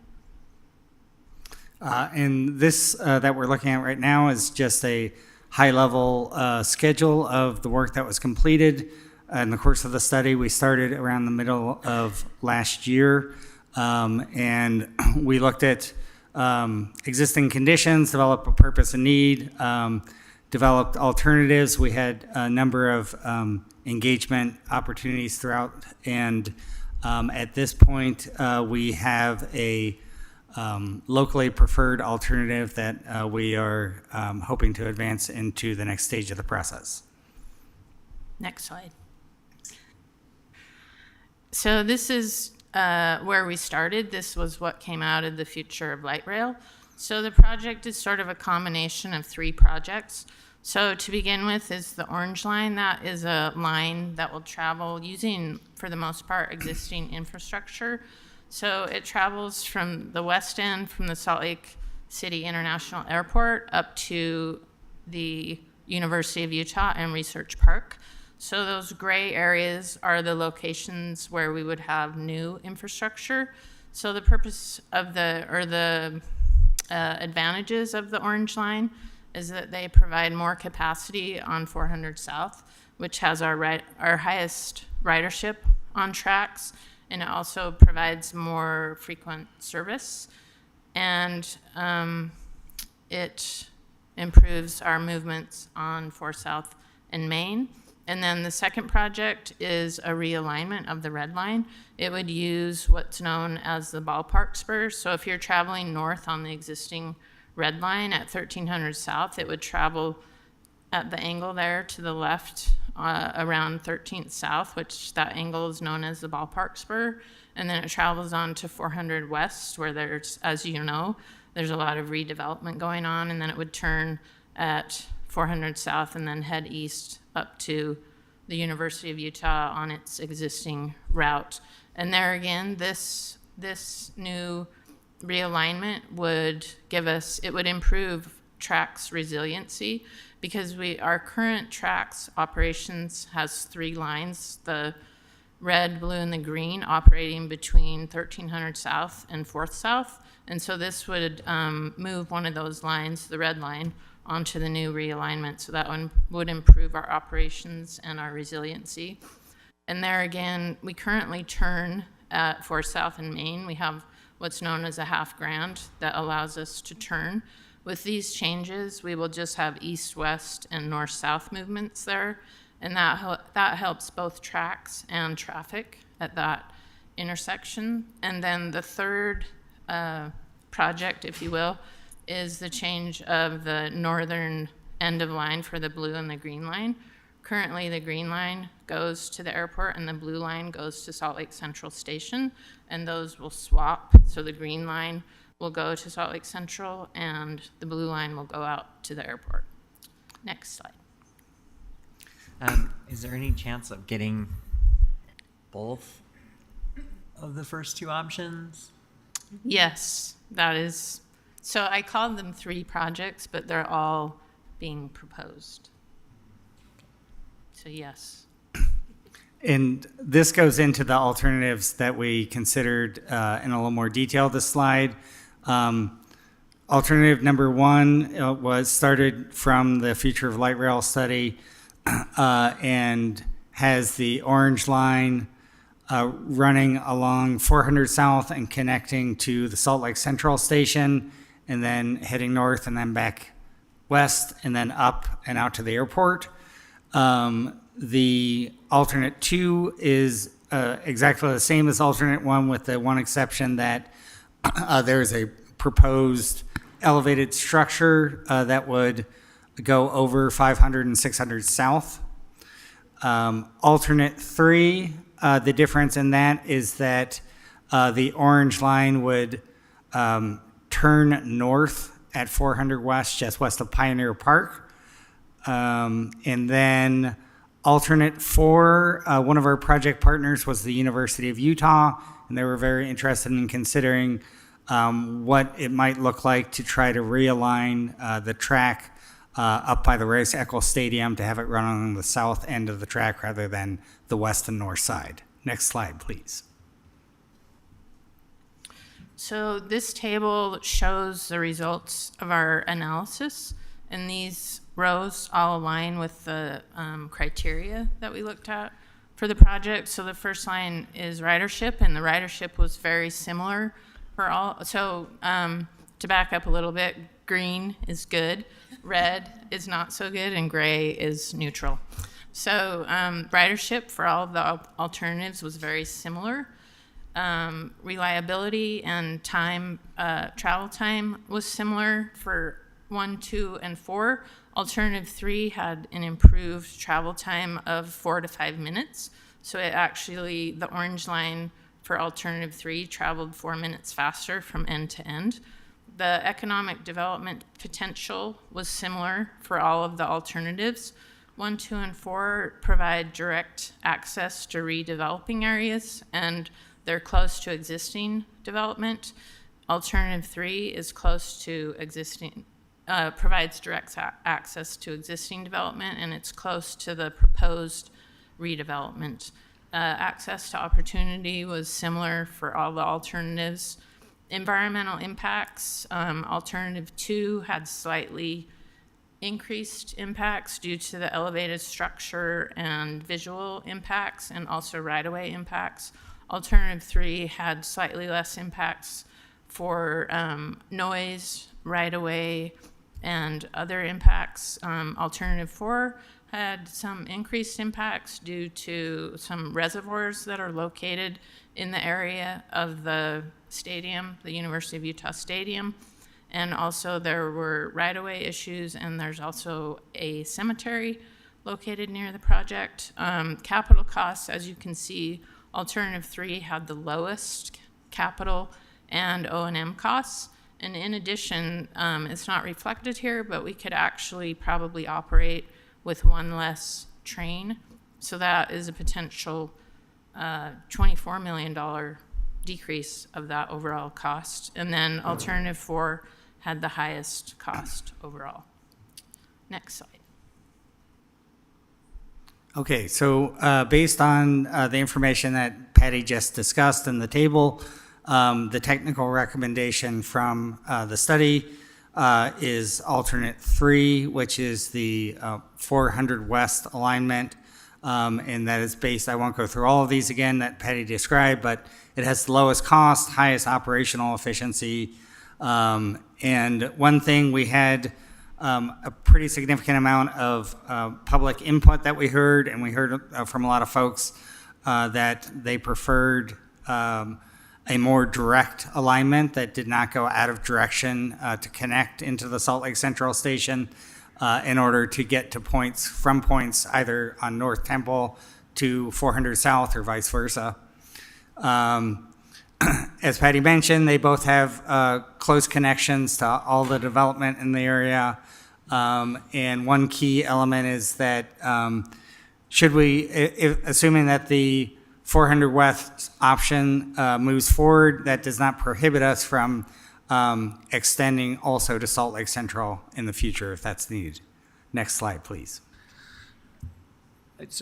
I'm sorry, I'm having a little bit of a hard time with the detail on the map. So on Alternative 3, it would extend, tracks would keep going on 4th South West to 4th West, and then it would just go straight up 4th West. That's correct. And we actually have on the next slide, there'll be another map that will show that Yeah. again. So.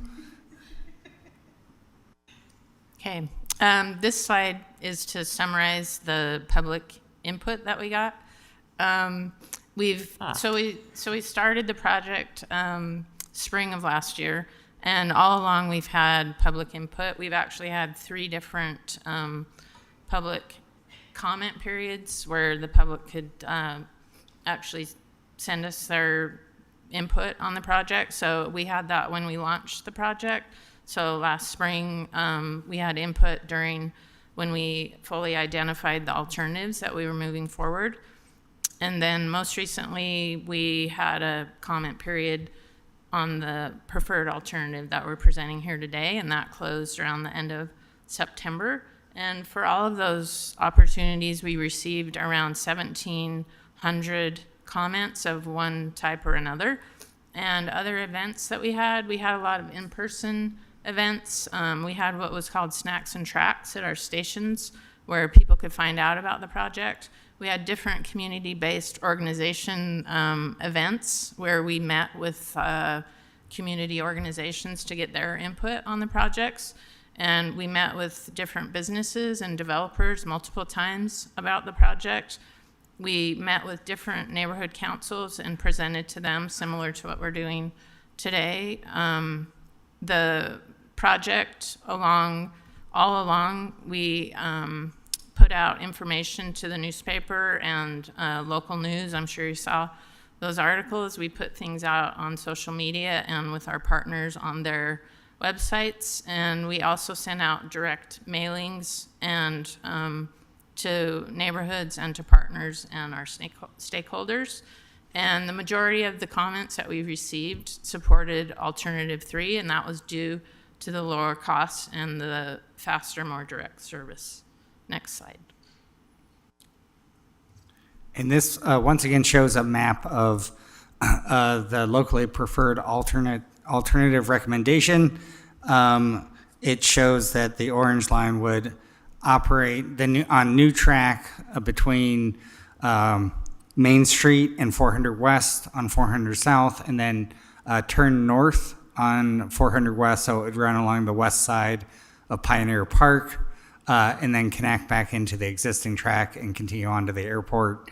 As you can see on the map here, we're also showing a potential connection to Salt Lake Central, which would provide operational redundancy, make the system more resilient, and would be a potential for future revenue service. And we do plan to move or look at both of these alignments for environmental clearance in the next portion of the study. And next slide, please. So this is just showing our next steps. So we're finishing up the LPA. We're actually taking it to our Board of Trustees for them to adopt in a resolution within the next couple of months. And then we'll be moving into environmental. And that'll take a couple of years. And we'll also identify funding for the project. It could potentially receive state funding and federal funding, and then we'll move into design. Well, with environmental, we'll have preliminary design, and then we'll move into final design and then construction. And I should mention that this project is a priority for UTA with respect to the Olympics. And I believe that is the end of our presentation. So, questions? Thank you so much. My only qualm is that like all my kids will be done with like the school dragging me across town when you get to this. Councilwoman Young, and then I saw Councilmember Dugan. Yes. Can you bring back up the Alternative 3 map? Yes, that would be slide 11.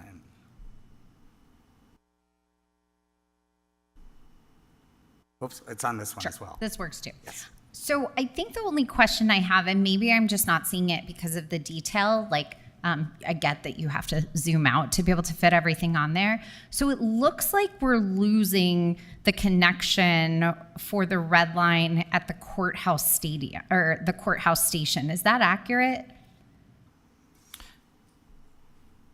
So the red line would not go to the courthouse station. It would go on 400. Well, there would be a new station at 400 South, very, very close to Main Street.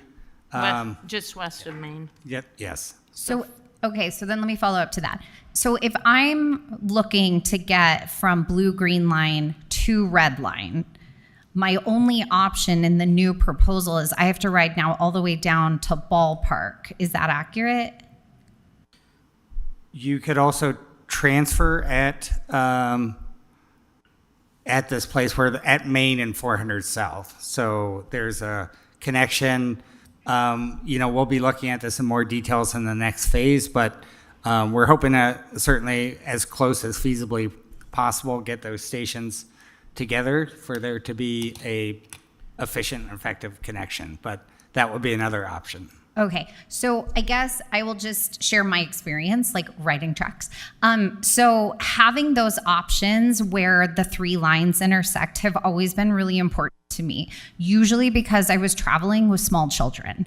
And so I didn't want to be in a space where I had to walk multiple city blocks trying to carry my bags and hold on to different little hands, and making sure kids aren't running all over the place. So wherever it's possible to be able to have those types of hubs, I even think about just the basic hubs, in the DC metro system, where they have the multiple lines coming together to be able to keep people who are riding safe. I just think it's such a game changer to be now you're riding all the way down to Ballpark to be able to try and find those overlap zones, which is how I would always just plan my route. So just additional feedback for consideration in terms of how we look for opportunities to create those stops that intersect multiple lines so you're not having to do those multi-block transfers. That would be great. Thank you. Councilmember Dugan? Thank you, and I appreciate that. And I studied through this, and I agreed with option 3, and I made my own comments here. One question on color blindness, orange and red. People aren't going to know the difference. A lot of people won't be able to recognize the difference. I mean, green, red, blue, those are the basics. Everyone can kind of see those. But orange and red will be difficult for a number of people. I know they're travel the same direction in a lot of places, but of course, we need to probably look at that just from the colorblindness side of the spectrum. On the option 3 and the costs include the Research Park spur, correct? Yes. And there's one thing I didn't mention. Currently, with the medical line end of line, we don't have any more storage space for additional vehicles. And so besides serving Research Park, it allows us to store more vehicles. And that will also help us greatly during special events at the University of Utah or other locations. So. And the second question on the same thing on the routes, the frequency of the tracks. Is this all based on a 15-minute head time? Is that what it is? Yes. 24/7 or not 24/7, but 24/7. But I mean, I'm looking at the airport side of the house. Is that there's a lot of workers out there? This is my question too. I left the NHL game the other night trying to be a conscientious citizen, and when I left, there was no rail service, and we had ridden it in, and that was a shock to the system. And we understand that. Our problem is freight conflicts. We have to have certain hours where we're not in conflict with freight, which doesn't allow us to operate currently 24 hours a day. I don't know if you want to add Sure. to that. As far as, so 2 things. One is the headways. We are currently assuming that all the branches would be at 15 minutes. So when you combine that, where possible, we try to make it offset as well as possible so you can get 7.5 minutes. Doesn't always work out. But in terms of the span of service as well, to Patty's point, that is something that we're looking at. We also have an effort underway that's called the Tracks Modernization Program. And that's looking at a number of different things, one of which is getting a separated connection so we could connect to our Jordan River Service Center 24 hours a day. That's a challenge now for operating earlier morning service. If we're able to get that, then any place that we don't share track with freight, we could potentially operate whenever we did something like that for airport service during the All-Star game. And, would likely be a need at least during the Olympics, if not other times. And I think we could certainly look at, as we look out, what can we do for other things with span and negotiation with the freight folks who share rail with us on where we might be able to either buy out or if not that, negotiate a window. But it's sometimes a little complicated with the freight partners. I'm going to put in my bias here. I love the idea of using the Olympics to catalyze and to draw attention and funding. I hate narratives that would have us build for the Olympics or would have us function for the Olympics. We have a doubling downtown population in how long, Councilwoman Lopez Chavez? Like tomorrow? Like it's happening quickly. We have TSA ordinances that are allowing the creation of housing that doesn't have parking. We literally are intertwined with not just the success of UTA, but its ability to function and to function in a comprehensive way. And whatever we can do to help with that heavy lift of transitioning from a paradigm of special events gets this attention, Salt Lakers need that attention regularly. And we understand that it's a state agency and you're dealing with state funding and the concepts of subsidizing versus investing in utilities and all of that. So whatever we can do to help amplify that.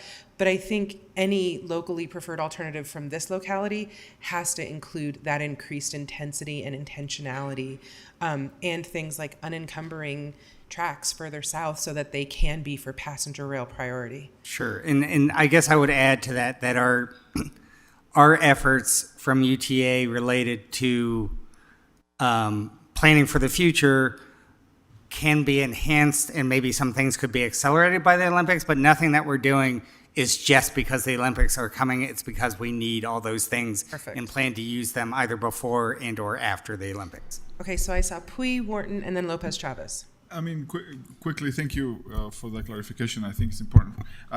Certainly, transit is what many of us dream that is even improved and enhanced in this next few years, and I see that you've been working on a plan to enhance that even ahead of the Olympics to answer to the growing need in our growing city. And let me jump back to the conflict with freight. It seems like many of the things that we dream as a council always come back to that point. And I would like to ask, maybe, I know that you came to answer a different set of questions, but where is that in the UTA priority list, solving the conflict between freight and, or is it even? I think maybe is the question. Is it in the list of things that UTA is looking into solving?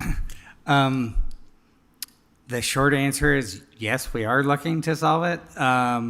It's, as we all know, is fairly complicated and involves things that are sometimes a little beyond our scope. But we are a partner, certainly with Salt Lake City, on the recently awarded East-West Connections study we'll be getting underway soon. And so that looks at lots of things with resolving freight conflicts and also barriers created by I-15 and other roadways.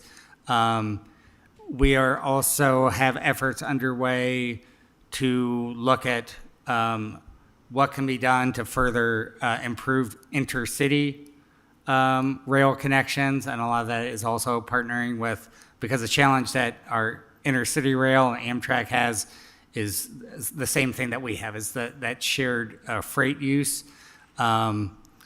So in our executive director was at Amtrak before, so he has a lot of familiarity with some of those issues. I can say that it is something that's on our minds and that we're working on, but it is unfortunately fairly complex and expensive to try to resolve, but it is something that we're working on. And, to speak again to the East-West Connections, it's a challenge for us to provide non-circuitous service because we have so many at-grade crossings now that we encounter. But we'd love to see it happen faster, but we're working. So does it make any sense with the, if you close this loop, to have, like if there are times where you have to accommodate the rails to have at least a train running like around the loop the whole time, or when the other ones aren't working. I don't know if the tracks like line up exactly, but like to have like at least that connectivity around downtown, was that even possible with this? It could be theoretically. I think that at this point we're looking at, if you have enough frequency, you can connect to all those points without necessarily having an additional line that makes a circular motion. And we do have certainly lots of supplemental bus service that goes east, west, north, and south in the same area. So I think what is most likely to happen is we have improved service that can get you to all those points around what would be, I guess, a square that operates around downtown. Yeah, I'm just thinking like if we can't cross the railroads because of, you know, at certain times because of, you know, could we still have something running around downtown for that? And is that something that you can plan for now when you're making the tracks? Well, I mean, that speaks, I think that goes to a little bit about that connection to our service facility. If we're able to get 24 access that's not shared with freight, then we could, then a lot of that is a function of operational costs and number of vehicles. So certainly other things are possible. You know, we know that there's a lot of demand along North Temple late at night and on 400 South late at night. So also outside of the downtown area, I mean, I think that's certainly something that can be explored once we are able to resolve that issue, which I think that piece of it might be somewhat easier because it's just one connection that we have to get to our service center. Okay, and then, sorry, I have one more question. And what, is there a way to expedite this? Expedite it? Yeah. I would say that it's, as Alex said, it's being expedited. It would have been further out if it wasn't for the Olympics. That definitely is speeding it up for us. Okay, good. And as you said, it will likely help to get funding quicker.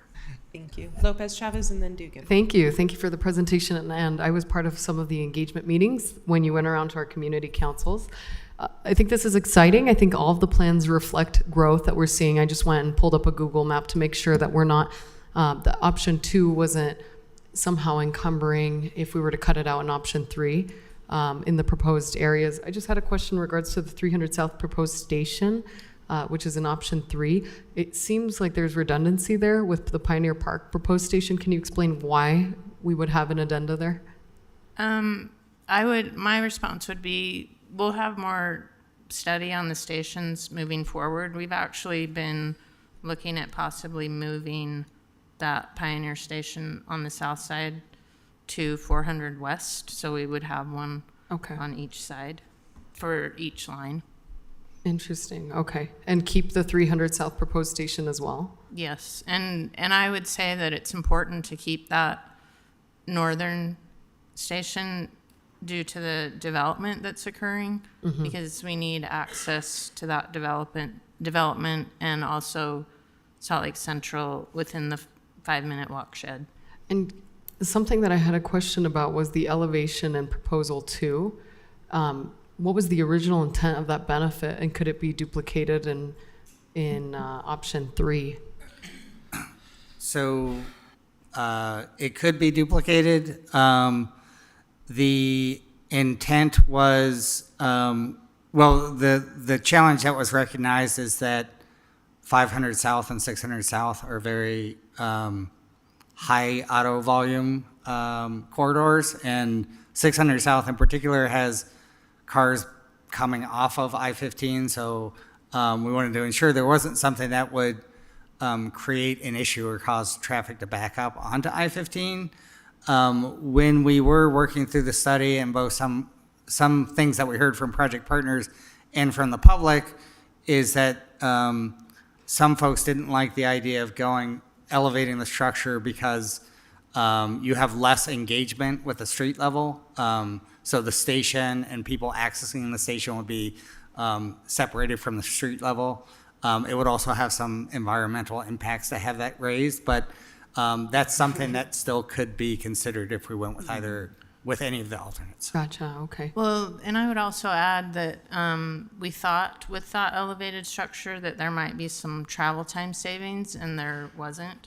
And in addition, we looked at traffic impacts, and there really weren't. Without that elevation, we aren't showing that there would be traffic impacts at this point. And just to ask, because there wasn't any undergrounding, has that something you looked at all?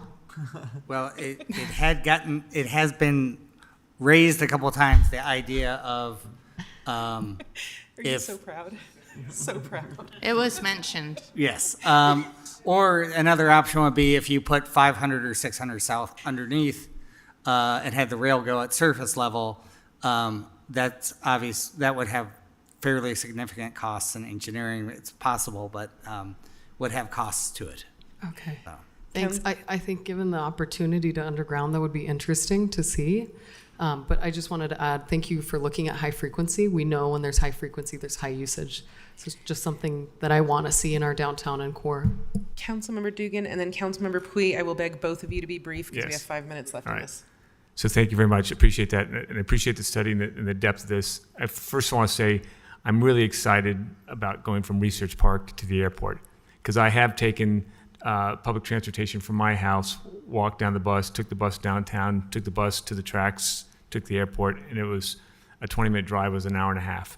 And I'm really excited about just Ubering or biking to the Research Park, getting on the tracks, taking a power nap on my way to the airport and back. And I think the university and everything else would be very excited about that. So very kudos to that, and I appreciate the push for that, and keep on Wasatch Front's Regional Council, WFRC's doorstep to make that happen.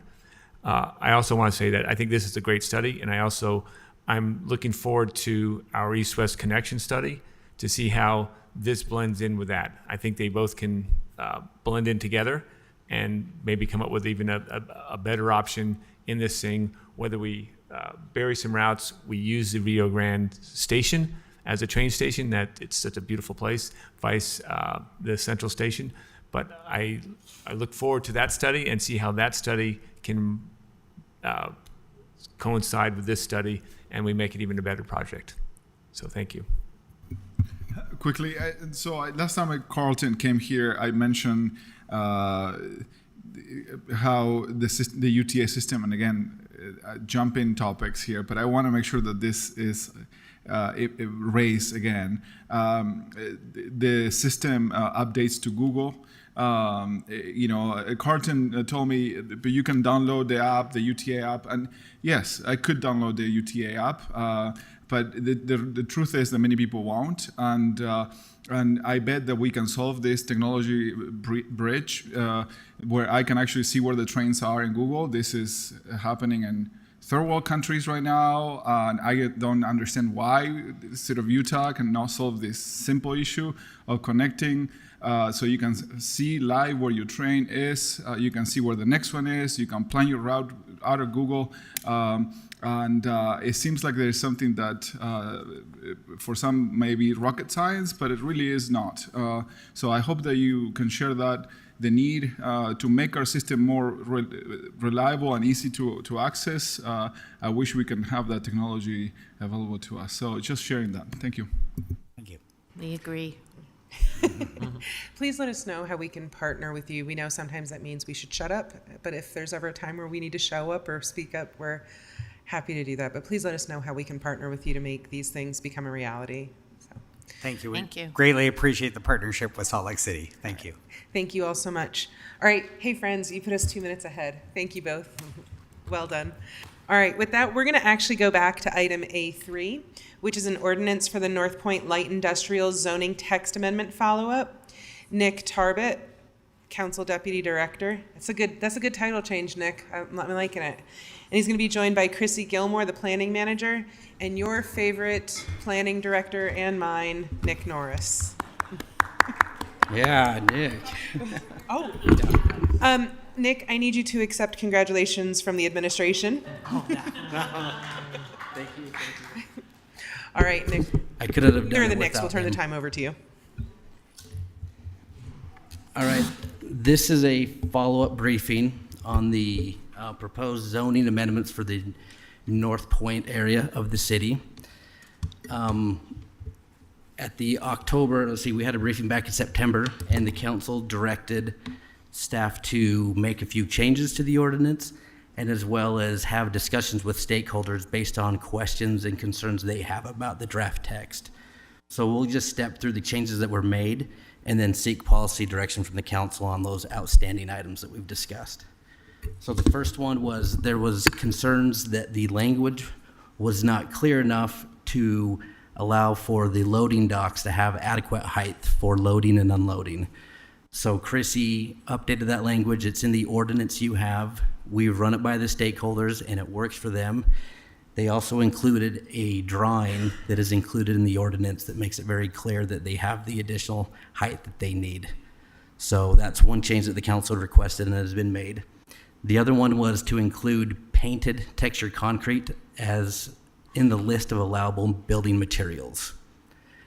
So the questions we have for the council tonight to discuss mainly pertain to setbacks and buffer from the Jordan River. I guess just a little bit of history on that. In the small area plan, it calls for a 300-foot buffer from the Jordan River. The council made that decision when you adopted the small area plan last fall. The property owners who are looking into developing this area have said that would have a pretty significant impact on their ability to develop out in this area. So the council said, staff, would you guys go review some potential options for us to consider potentially amending that a little bit? So the three options that are listed in the staff report, we'll just step through those. The first one is to reduce the transitional buffer width, the area between 100 feet and 300 feet to allow for increased development potential in that area.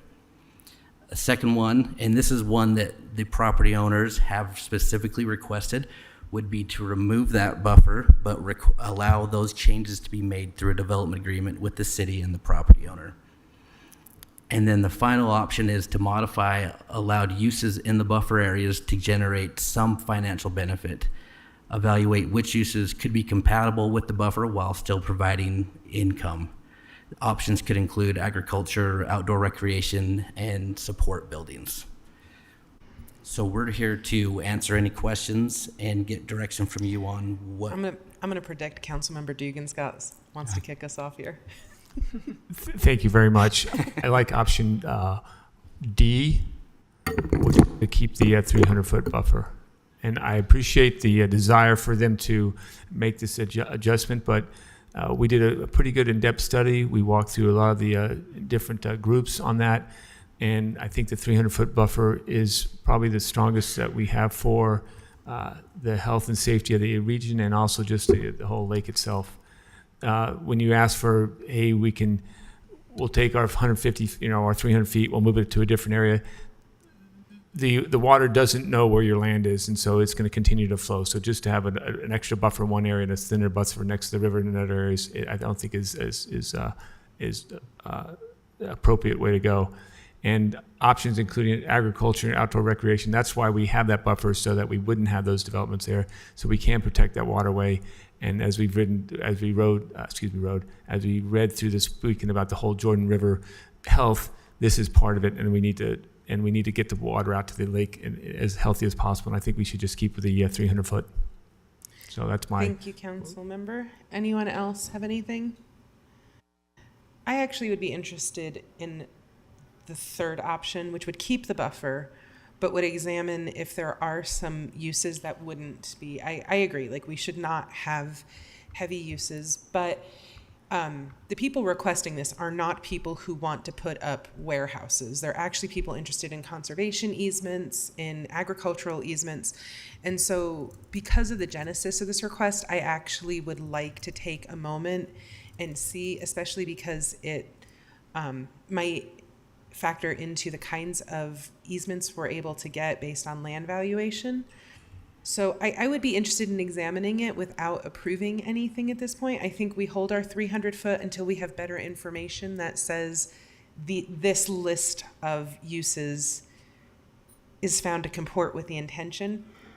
But that would be my preference. I'm open to that. I want to be really clear that we had the buffer so we wouldn't have all that development out there. But I can see the desire to maybe put some small things out there, but then I see that we can end up with that creep across the whole place. I would like to come up with a list that does not allow the creep, but we kind of took it on advice from one side of the faction, and I'm not, like, it was Yeah. good advice, but if there is something that's healthy, I don't want us to close ourselves off to that unnecessarily. I'm okay with that. If I can add, and Nick and Chrissy can explain this better than I will. They are proposing that so the buffers that are required in the M1A, the property owners are thinking, allow us to cluster our development away from the river and push those required buffers towards the river.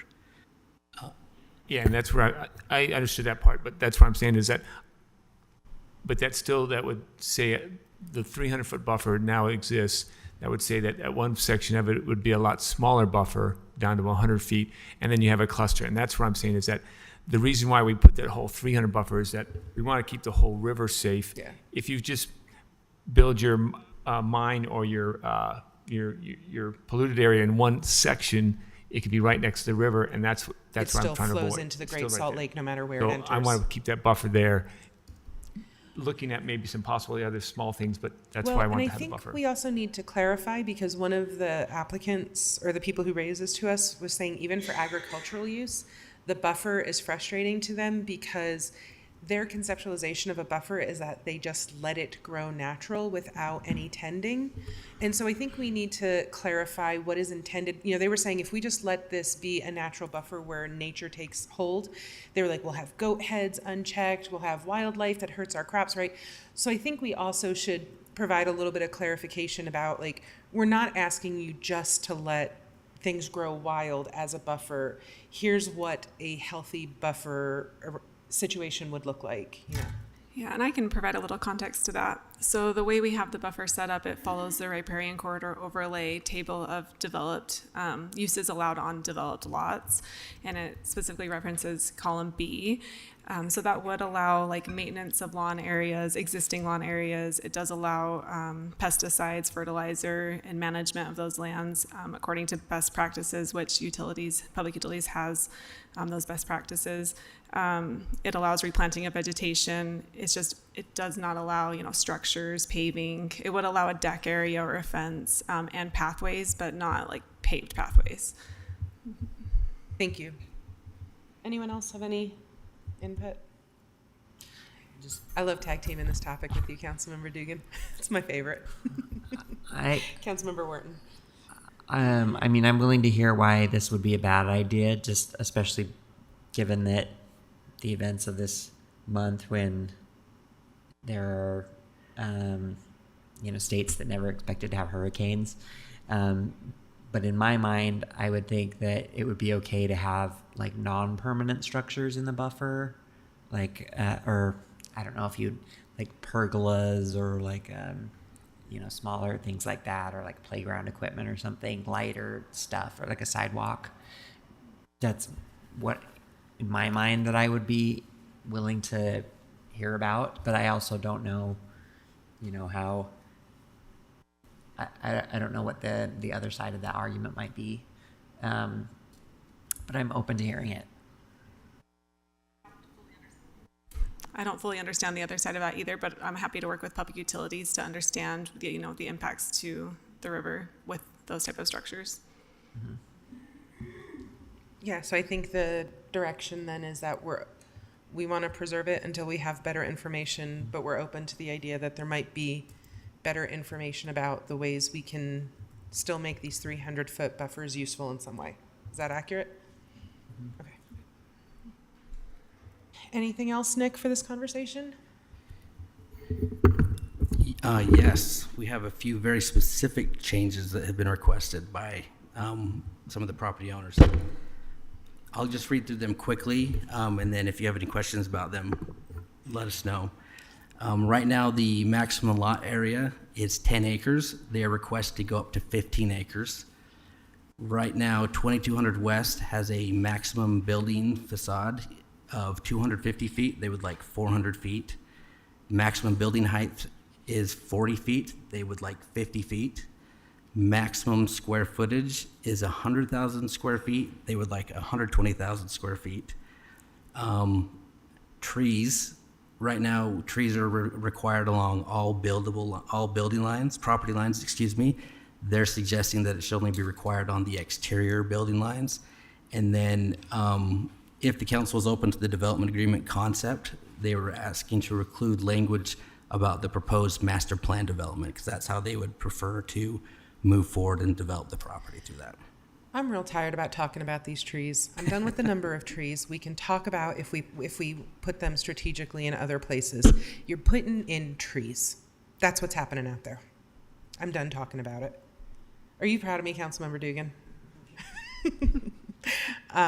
Yeah, like we can talk about, like we did with the previous applicant, about does it necessarily have to go on this line versus that line? I want the quantity of trees that we've stipulated. We're going to need them with the carbon, with, you know, heat island, all of that. I don't love the 400 feet. Like, we intentionally put that in there to manage certain things. I don't understand why you can't just orient your building, and that's probably because I've never oriented a building in space, but I don't understand why you can't orient a building. Although I don't have a problem with 120,000 instead of 100. That to me doesn't feel very material, and it's still a tenth of what we saw over at the Scannell debacle. Is the height for the parapets, or is it? It went from actual 40 building feet to with 65. parapet? What was it? So 40 to 65. They're asking to go from 40 to 50, and our code already allows a 5-foot parapet wall. So if you went to 50, you could potentially see a visually 55-foot building. I feel like these plans are just violating the intention of everything we put in the master plan at this point. Right, and I mean that. If you think about it, that's a good size wall in front of you. Next, How tall are the walls at the Scannell? Do you know? Sorry, that's an unfair question probably. And I believe they're 40 feet, which is we base this ordinance off of. Yeah. I'd like to stay firm on what we decided. You know, this is like back to my comment about the creep. You know, they're asking for a little bit more every time here. It's like, hey, we made a commitment here to, you know, 100,000 square feet, 40 feet, facade length. I think we should stick with that. If I can Period. provide some thoughts on planning's perspective, we started with much lower numbers for most of these things, and then through working with the development community, we raised them up.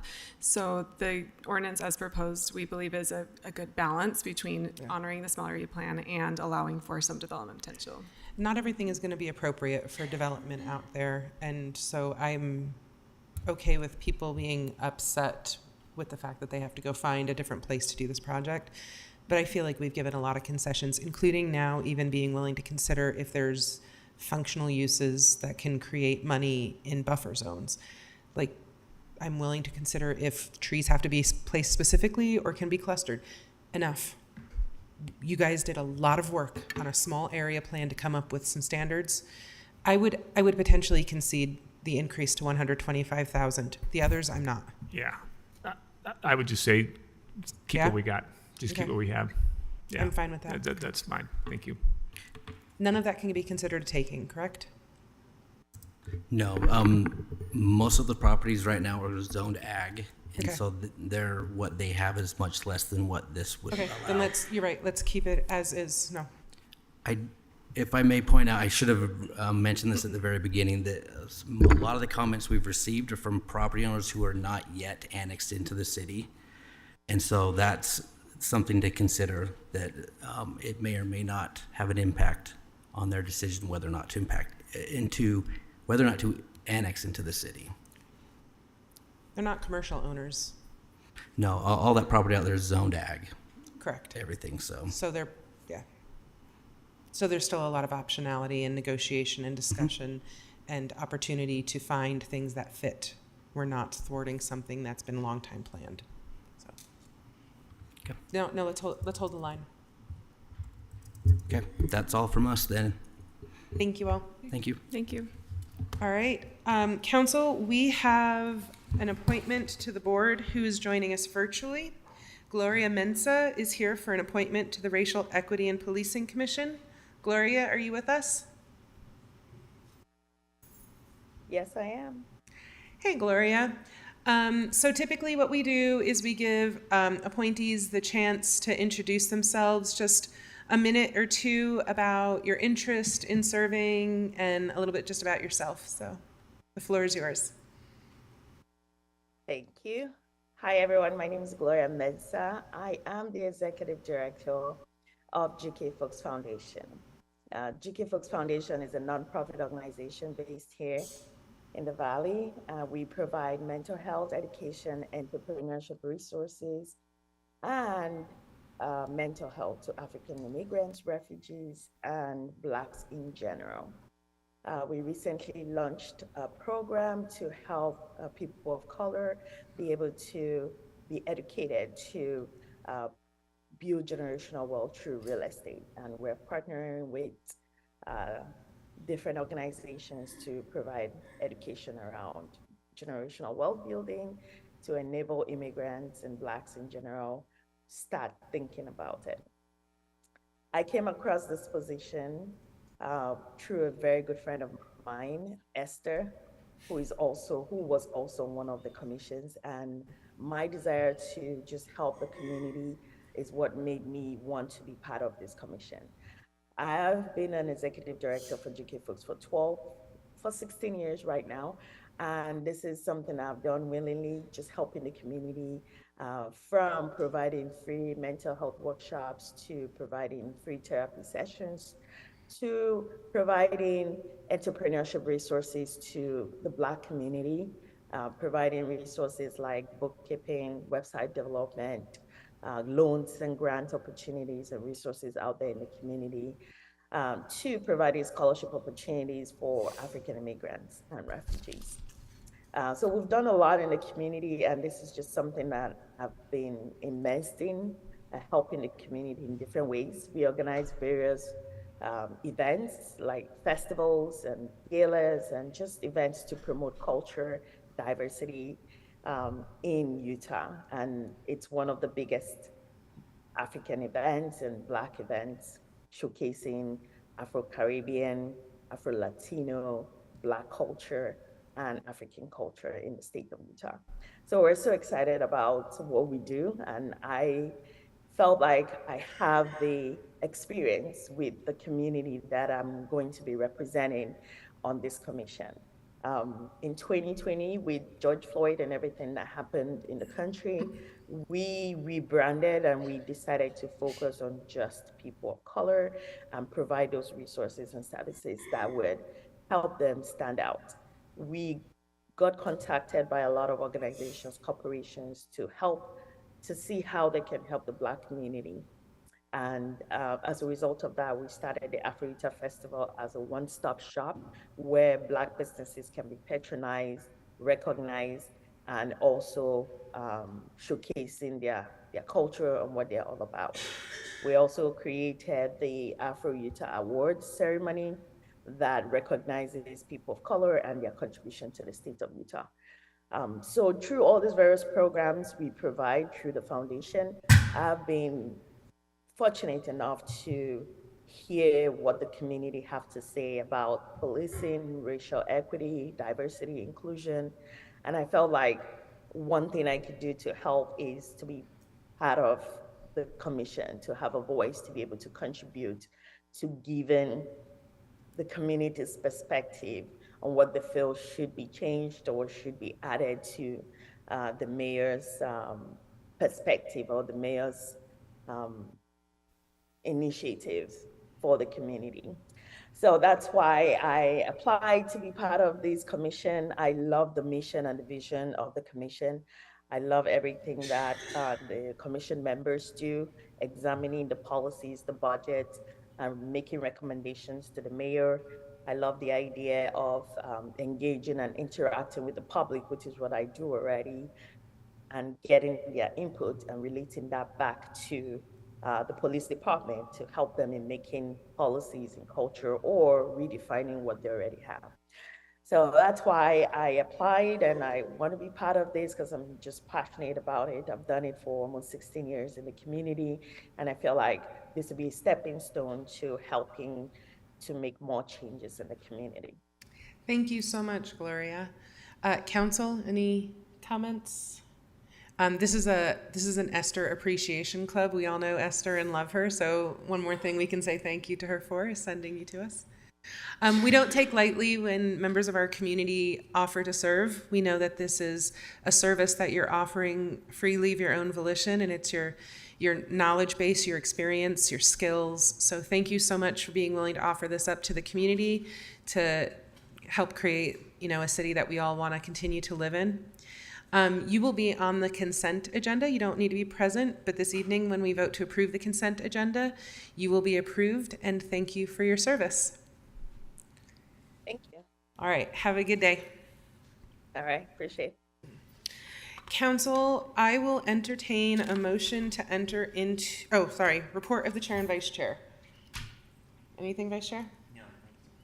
I'd like to introduce my friend Autumn. She is shadowing today, learning about how to be a woman who assumes your rightful place in culture. So she's going to join us for formal meeting as well. So thanks for welcoming her in. Executive Director, any comments? All right, so then I will entertain a motion for us to enter into closed session for the purpose of advice of counsel, and when we exit closed session, we will be adjourned. Motion to enter into closed session for the advice of counsel. Second. I have a motion from Councilwoman Lopez Chavez, a second from Councilmember Pui. Any discussion? I'll roll call. Young? Aye. Pui? Aye. Yes. Lopez Chavez? Aye. Dugan? Yes. And I'm a yes. That passes unanimously with mono absent. We are now in closed session.